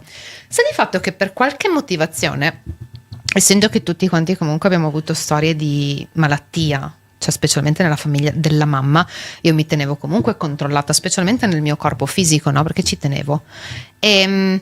Ho preso degli appuntamenti così, perché ho detto dai, lo faccio subito senza aspettare fine anno. Sta di fatto che vabbè, 2 settimane dopo mi hanno diagnosticato un tumore maligno al seno e 5 settimane dopo mi hanno operato, mi hanno fatto una quadrantectomia e un paio di mesi dopo ho iniziato praticamente chemio e radio a Udine. E c'è stato proprio un momento durante tutto questo che la prima cosa che mi sono chiesta, ma penso che sia una reazione che tutti i pazienti tumorali hanno, che è: che cazzo ho fatto di male? Scusate, ma proprio è questo: che cribbio ho fatto di male? E perché io? Perché sta succedendo a me? Quindi questo enorme momento di sconforto, e poi la mia consapevolezza più ampia è stata innanzitutto rendermi conto che attraverso quella malattia ho scoperto tutto quello che non volevo vedere. È stato proprio come prendere una coperta e fare adesso basta nascondersi sotto qua, adesso guardiamo che cosa c'è lì, puliamo tutto quello che ha causato questa malattia, perché letteralmente quello era un sacchetto di frequenze malsane e malate dentro il mio corpo, di tutto quello che avevo vissuto, che era depotenziante, dissonante, che è stata una ferita che mi ha causato dolore e che ha proprio portato questa mia connessione ego, quindi corpo, anima e mente, a rompersi. Era lì, in questo sacchettino così di malattia. Il momento più profondo è arrivato innanzitutto quando ho preso consapevolezza di che cosa veramente voleva la mia parte umana, e che comunque era in concomitanza con quello che anche la mia anima è venuta qua a fare. E seconda cosa, c'è stato poi un momento al reparto di radioterapia dove ti consegnano un numero, perché non ti chiamano per nome, quindi ti danno un numero, e ho avuto il momento di oddio, sono un numero, ed io ho capito, ok, questa è la mia benedizione, questo è Dio che mi sta dando una benedizione, perché se io voglio essere la persona che so che c'è qui dentro, devo essere questo numero, devo identificarmi per un brevissimo periodo di tempo non con la persona che ero, quindi scindere quell'identità, quell'alter ego che mi ero creata, per arrivare alla persona che effettivamente è Elisa oggi, no? Anche perché io fino a 30 anni, se tu che mi chiamavi Elisa, io non mi giravo, ho un soprannome e mi chiamavi con il mio soprannome. Qual era? La Ponta. La Ponta. La Ponta. E tutti mi chiamavano, e chi tuttora ogni tanto che mi vede dei miei vecchi compagni dico: no, tu mi chiami Elisa per favore, proprio è una cosa a cui io tengo profondamente. E quel giorno in radioterapia ero molto sconfortata, non riuscivo ancora a mantenere questa sorta di stato di consapevolezza alto, perché comunque sì, cioè non è propriamente una passeggiata. E mi ricordo qual è stato lo shift. Il cambiamento è avvenuto quando è uscito dalla sala un bambino che avrà avuto 8 anni. Era senza capelli e senza ciglia, aveva un sorriso da qua a qua. E lì ho detto: adesso basta, lacrime di coccodrillo. C'è gente che da qua dentro non ci esce, quindi tu adesso ti rimbocchi le maniche, fai quello che devi fare e cominci a prenderti cura di te stessa. Basta, cioè basta raccontarsi bugie, basta mentire a se stessi. Qualsiasi cosa succede, sta succedendo per me, nessuno mi ha fatto niente, non ho colpa di niente, però la strada che poi abbiamo scoperto, perché poi con la mia famiglia abbiamo iniziato un percorso familiare di guarigione, perché avendolo avuto in casa, giustamente uno dice cominciamo, quindi anche con i miei genitori proprio c'è stato un percorso non indifferente. E qualsiasi cosa è proprio questo, sta succedendo a me. Questo era la mia manifestazione, era tipo guaritore, guarisciti e comprenditi nel mentre, in modo che attraverso tutto sto buio, tutta sta sofferenza, e nel sradicare quel dolore profondo, puoi dare una mano alle persone a portare un po' di luce nei loro angoli più bui e rendergli conto che fondamentalmente non c'è paura di niente. Cioè, la paura è uno stato mentale, è uno stato di coscienza. Nel momento, è una scelta. la paura è una scelta ogni tanto, sì. Invece ci vuole coraggio. Sì. Puoi scegliere di aver coraggio, ma una Esatto, scelta. esatto. Quindi da quel giorno le mie scelte vengono fatte attraverso, diciamo, stati di consapevolezza che non hanno, diciamo, una sorta di intelligenza lineare o di pensiero logico lineare dietro, come quando io ho scelto la banca dove fare il mutuo, che si è manifestato velocissimo.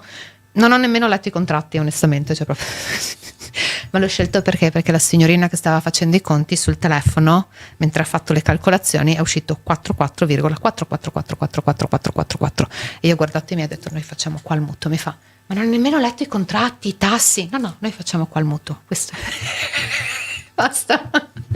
E così è stato, mi hanno dato il mutuo in 2 mesi, sono felicissima, con la mia casa io sto benissimo e tutte le scelte che io faccio vengono basate puramente su un sistema di percezione del mondo. Quindi se io percepisco una frequenza, una risonanza che può essere un animale, un numero, qualcosa che io vedo, che percepisco, un albero o comunque una simbologia frequente, quella è la mia strada, vado lì, la riconosco, la sento, so che è giusta. Quindi non sembra brutto dirlo, ma ogni tanto non leggo le istruzioni, non leggo tanti contratti, ma non succede niente, onestamente. Sono molto serena, sono tranquilla, cioè non, perché comunque so che questa manifestazione mi permette, cioè questa cosa mi permette di andare lì in sicurezza, hai capito? E guarda caso va sempre bene, perché io faccio la stessa cosa uguale a te, identica. Hai capito? Cioè, secondo me adesso è un qualcosa, quando tu sei connesso con il tuo spirito guida, capito, in qualche modo si prendono cura di te. Assolutamente, cioè, sì. o non devi passare di qua, o devi fare questo e fare quello, tu basta che segui i segnali, alla fine è Sì. semplicissimo. Sì. Cioè, è come se sei protetto, insomma. Sì. Non so, perché sanno che tu hai aderito a portare avanti la tua missione, Sì. per cui sei qua. Sì. Automaticamente loro ti aiutano lungo la tua missione, per cui a questo punto ti proteggono anche perché hai un qualcosa Sì. da compiere, per Sì. cui è come se il padre e il figlio, cioè, lo protegge perché Sì. deve fare delle cose poi da Sì. grande, per cui per forza, diciamo, vieni anche Sì. protetto, perché c'è Sì. una, come si dice, una mutual, c'è Una mutuale. sì, c'è un aiuto tra uno e l'altro, Esatto, per capirsi, c'è un aiuto, ecco, sì, c'è esatto, quella cosa collettivo. là. Sì, e sì, ti racconto questa che non te l'avevo detta, sai, questa quando ci siamo visti l'altra volta riguardo proprio all'angelo custode, che lo senti proprio durante quel periodo che era molto difficile. Io ho sempre avuto percezioni, sensazioni, brividini, cose che non avevo mai avuto, cioè dove lo metto non lo so, cos'è, o freddo o caldo, boh. E mi ricordo che un giorno ero proprio prima dell'intervento, ero davanti allo specchio e non sapevo come andava, ero tipo, ok, mi fido, cioè mi affido nella fede, ma cioè, paura, no? E mi ricordo che mi stavo guardando allo specchio e proprio ho detto: Dio, ti prego, non farmi morire. E in quel momento ho letteralmente sentito qualcuno che mi ha abbracciato, ho avuto i brividi e mi sono sentita, sai, proprio al sicuro. E in quel momento sapevo che sarebbe andato tutto bene. Quindi se noi chiediamo l'aiuto, il sostegno, la guida, che la strada ci venga illuminata, ci verrà illuminata. E io porto fede perché negli ultimi mesi veramente ho visto persone fare dei percorsi in 6 mesi che mi ho messo 2 anni e mezzo, 3 anni. Quindi veramente c'è una forza di volontà lì fuori, un coraggio, una perseveranza, una resilienza in queste anime che sono in risveglio, che li applaudo e li ammiro anche, perché io ho avuto 20 anni, 20, 21, 22 anni comunque di percorso attivo.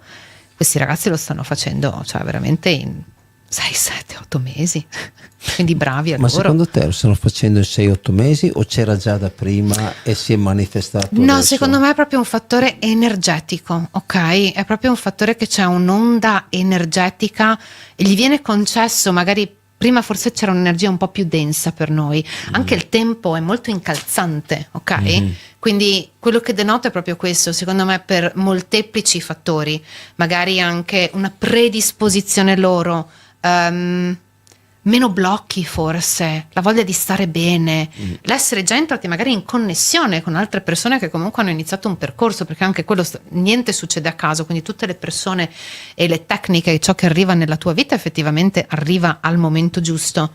Però sto denotando un'enorme capacità all'interno di queste persone di rifrequenziarsi in modo molto più veloce. Cioè, se io penso all'inizio, dicevo, mamma mia, sembrava quasi che l'energia fosse come entrare nel pantano, possiamo dire, nel fango e farsi strada piano piano, no? Adesso è come un'onda, è come surfare un'onda, quindi arriva questa enorme ondata, tu la surfi e sta a te non caderci giustamente dentro.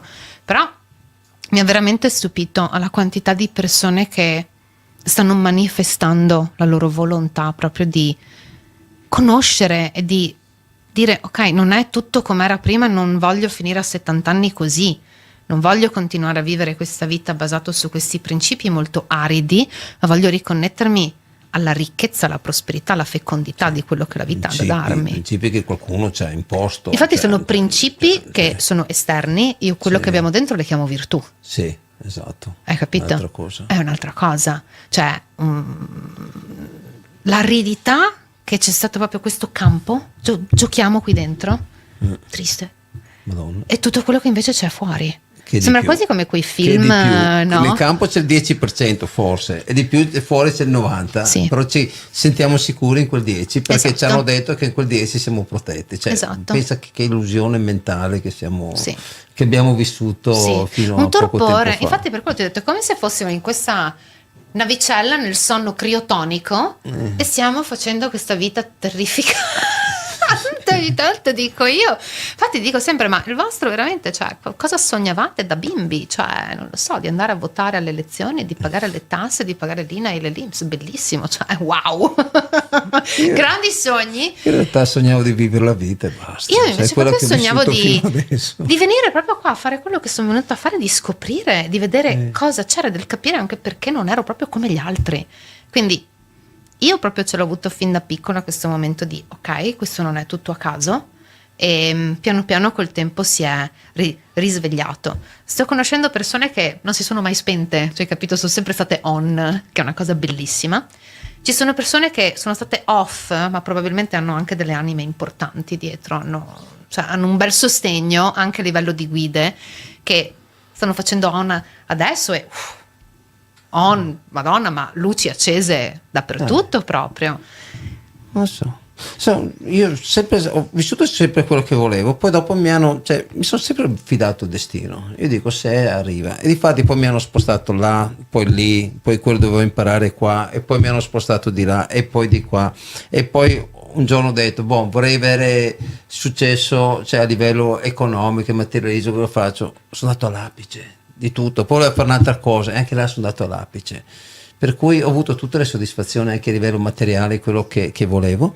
E dopo alla fine ho detto ok, basta, perché dopo vieni preso nella giostra. Allora ho detto ok, mi avete dato tutte le soddisfazioni che ho voluto e mi sono arrivate, le ho vissute, ok, adesso le do ad altri e io mi ritiro nella vita della conoscenza e di mantenere questo progetto per cui sono stato affidato a fare e lo sto portando avanti, per cui sto facendo più una vita, diciamo tra virgolette, in ritiro in me stesso, in ritiro verso le conoscenze che posso prendere, in ritiro verso le persone che sono sulla stessa linea, evito chi non è sulla stessa linea di pensiero, capito? Cioè sto facendo come, sei tipo quello che a un certo punto della sua vita ha detto ok, adesso mi ritiro, capito? In tipo uno yogi che va in montagna, ecco, un po' questa cosa qua, ecco, mi ritiro in me stesso perché non voglio essere, cioè non ho tempo da perdere, e voglio fare il massimo di quello che posso e connettermi al massimo di quello che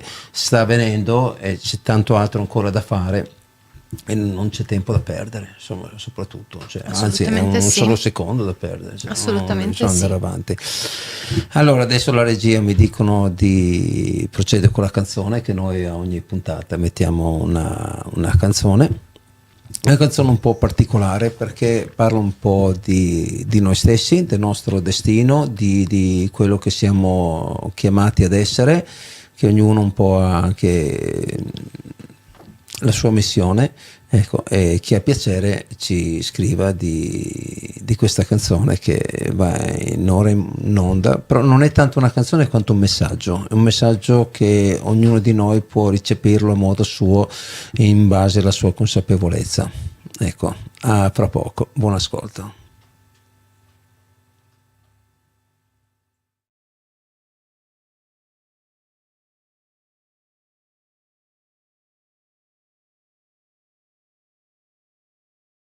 Non so voi, ma io ogni volta sento questi tipi di messaggi in musica, mi scuotono dentro, mi danno tutto e mi fanno veramente, cioè, capire tante cose. Non so voi, ma a me sì. Ecco. Questo è un gruppo australiano, un gruppo di Sydney, si chiama Hillsong Worship e la canzone si chiama Who You Say I Am, quello che dici che io sono. Cioè, nel senso che ognuno di noi è un qualcuno, ognuno di noi è un'anima particolare per conto suo, che veniamo a fare questo viaggio terreno in questo corpo, in questo involucro. Ha un inizio, ha una scadenza, però l'anima è eterna, cioè cambia tanti involucri, non è che questo è l'unico, per cui non ha neanche senso star lì tanto a starci male o pensarci su o stressarsi, perché sennò si ammala solo l'involucro in cui noi stiamo. Difatti si dice mia mano, si dice io mano, cioè basta usare anche una logica, si riesce a capirlo, no? Non è che ci vuole tanto. Comunque, praticamente la canzone, cioè, apprezzerei che chi di voi ascolti la canzone magari ci scriva, ci fa sapere un po' cosa lo ha fatto sentire, cosa ha percepito, perché come sapete seguo sempre delle canzoni e dei messaggi in musica particolari che riescono a trasmettere un qualcosa all'interno di noi stessi. Ecco, per cui ci terrei avere una vostra, ecco, opinione, questo sì. Ecco, la canzone, per chi non mastica l'inglese, vi traduco un po' in italiano, dice: sono un figlio di Dio, sì lo sono, nella casa di Dio c'è un posto per me, perché credo che ogni credente, e credente non vuol dire se è religioso, sono due cose molto ben diverse. Credente è uno che crede in se stesso e non ha bisogno di un indottrinamento o delle cose da seguire. Quello può essere un inizio, certo che sì, meglio di niente, però dopo ognuno deve fare il percorso dentro se stesso. Non è che può aspettarsi che uno gli dica di nuovo: guarda, fai questo, di queste 10 preghiere, fai questa. No, perché non cambia nulla, cioè ti appoggi a qualcun altro, non fai una crescita tua, per cui sei come se non andassi. Cioè, qualsiasi cosa va bene per prendere uno spunto, la religione, la chiesa, eccetera, è tutto. Cioè, può essere anche un albero, cioè può essere qualsiasi cosa, una foresta può essere il tempio di Dio, una passeggiata lungo un lago può essere una chiesa, cioè tutto ciò che può darci ispirazioni interno a noi stessi per risvegliarci, quello è una chiesa, quello è un messaggio di Dio, perché Dio è in tutto quello che ci circonda, anche in una pianta, in tutto, cioè, perché ogni cosa è parte di Dio, come lo siamo noi. Ecco. E mi sostieni sempre, sei sempre in me, sì, perché in realtà il nostro corpo è come un tempio di Dio, perché Dio è dentro noi stessi, noi siamo parte di Dio, ognuno di noi è parte di Dio, la scintilla di Dio, in sua immagine e somiglianza di scintilla di luce. Per cui se capiamo questo, sappiamo che non siamo mai soli e possiamo riconnetterci con tante altre realtà che magari non si vedono a occhi chiusi, ma a occhi normali per vedere queste cose, però se si sviluppa una certa vista si riesce a vedere anche oltre, ecco, e si riesce anche proprio a viverlo in un modo tangibile. Ecco, questo sì. Prima vivevo in schiavitù, ma poi sono risorto in me, sì, perché le cose sono due: o diventi consapevole in te stesso, ti risvegli, fai un tuo cammino, un tuo percorso e capisci che sei libero, che tutto puoi, come diceva l'Elisa prima, noi possiamo tutto, dipende da noi se vogliamo bloccarci e farsi dire da qualcuno cosa fare, come vivere, o se vogliamo vivere per la nostra esperienza interna, per cui o diventi consapevole, ti lasci qualcosa lassù, eccetera, vai oltre, ti interfacci con altre realtà e capisci che non ci sono limiti, perché con l'energia tutto puoi creare, tutto può avverarsi, o se no rimani schiavo e segui quello che uno ti dice. E ti dice adesso devi uscire, dopo non puoi uscire, devi rientrare alle 5, non puoi rientrare alle 5, devi fare questo o quell'altro, mettiti il cappellino, mettiti questo, mettiti quell'altro, mettiti la scarpina, oddio, attento qua, attento là, c'è quello che si spara di qua, c'è quello cioè tu diventi schiavo, cioè vivi una vita esterna, vivi delle come si dice, delle distrazioni da quello che sei dentro. Cioè quello che sei dentro conta, quello fuori è tipo i dinosauri che non vanno d'accordo, non è che cambia niente. Questo mondo è un percorso per evolverci. Se questo non abbiamo capito, siamo schiavi, ma non tanto schiavi fisici, quella è una conseguenza della schiavitù mentale.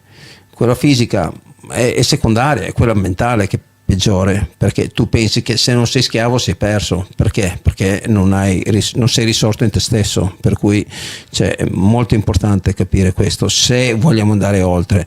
Se poi ci accontentiamo di un piatto minestra sera e fare schiavi, va bene, continuiamo a vivere così, certi, io no, penso neanche voi dal momento che siete qua connessi, però alcune persone preferiscono quella strada perché c'è meno sbattimento, stanno là, si lamentano, mentre no, chi ha cominciato a fare un percorso in se stesso non sentirei mai lamentarsi, non avrà mai uno sguardo terrorizzato dietro una sarpina, sarà felice, avrà un sorriso da qua a là. Perché? Perché è felice di vivere, non è terrorizzato perché uno dice devi essere terrorizzato, per niente, anzi sa che ha Dio nel proprio cuore, per cui più alleato di così non puoi avere nella tua vita, no? Cosa dici, Elisa? Assolutamente sì.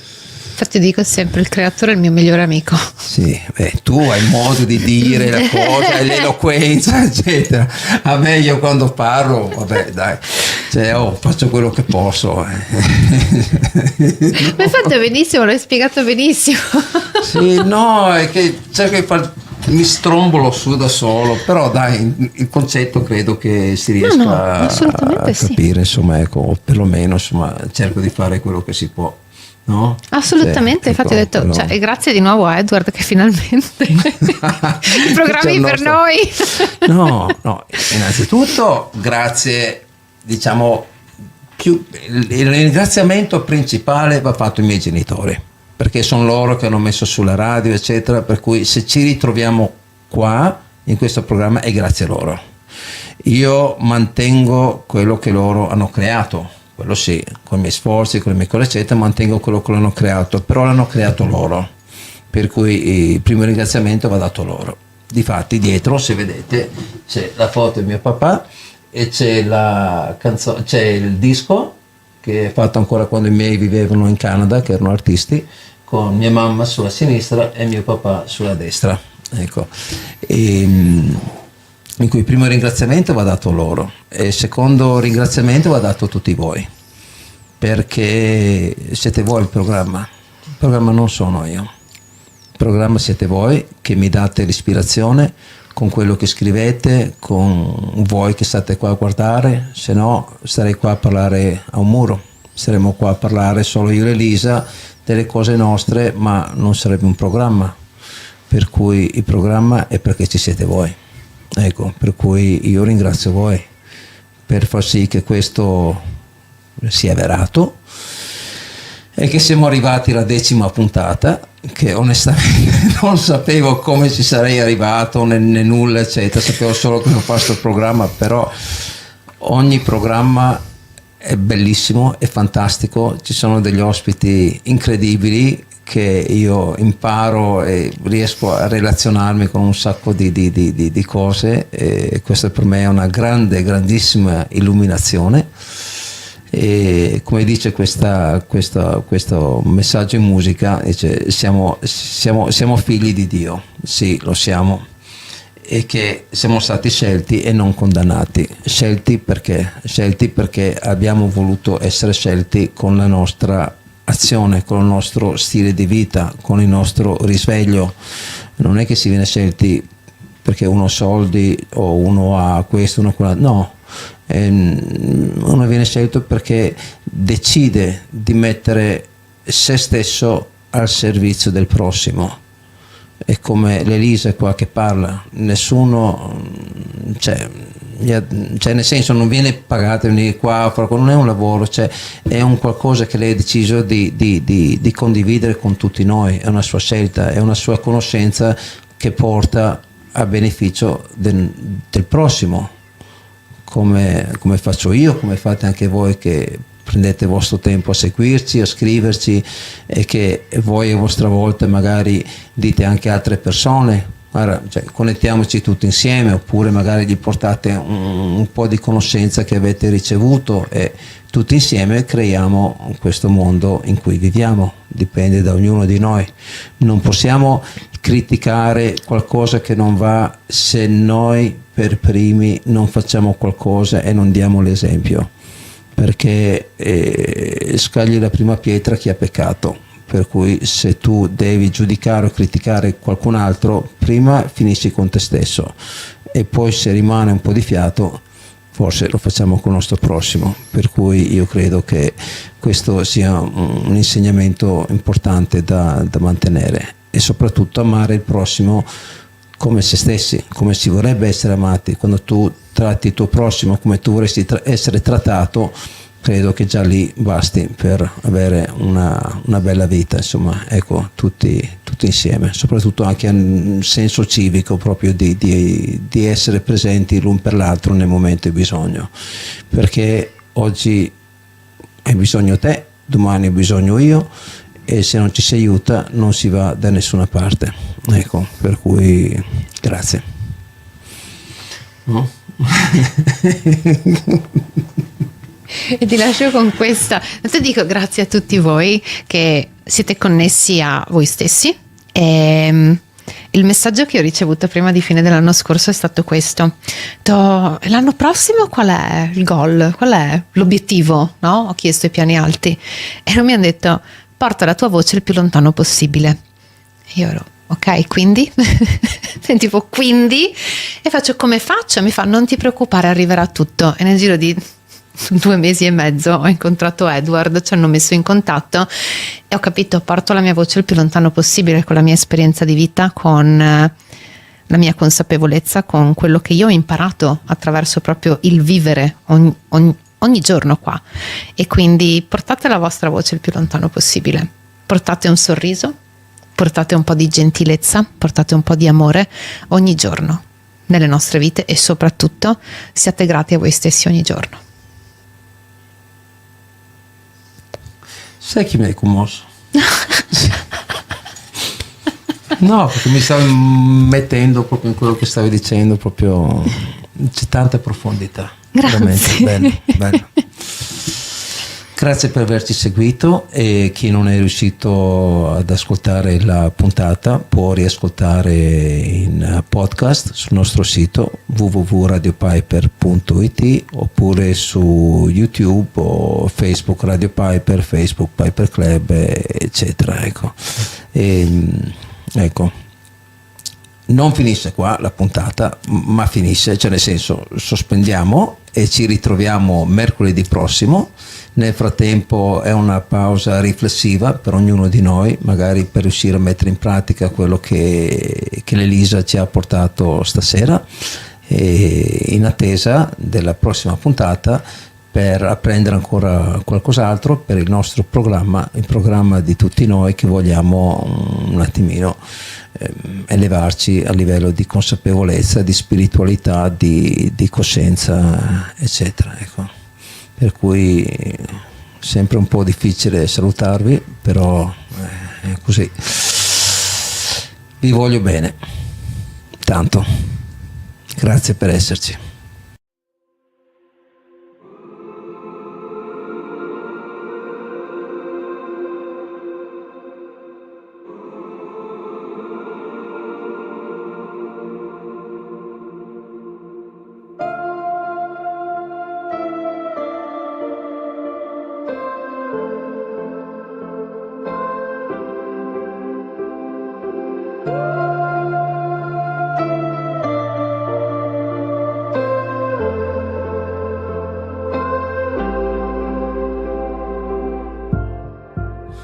did we get here? What comes away on a lonely shore?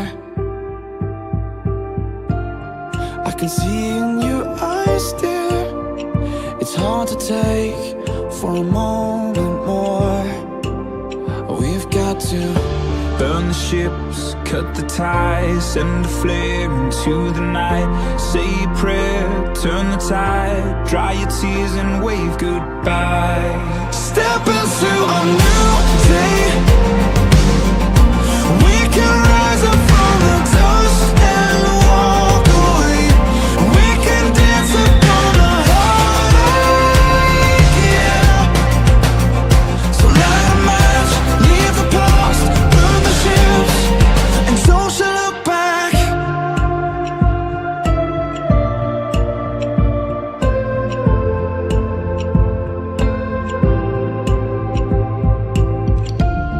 Don't let it arrest you. This fear of falling again. And if you need a refuge, I will be right here until the end. Oh, it's time to burn the ships, cut the ties, send a flare into the night. Say a prayer, turn the tide, dry your tears and wave goodbye. Step into a new day. We can rise up from the dust and walk away. We can dance upon the heartache, yeah. So light a match, leave the past, burn the ships, and don't you look back.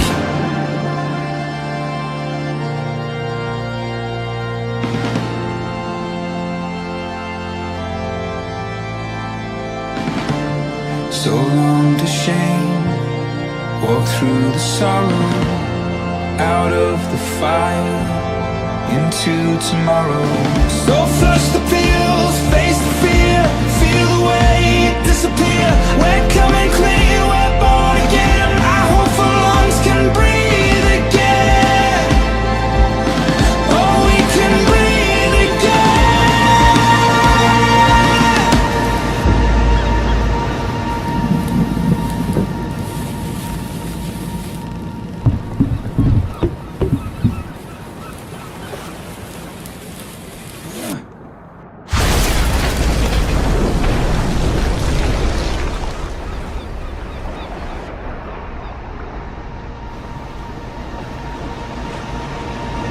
And step into a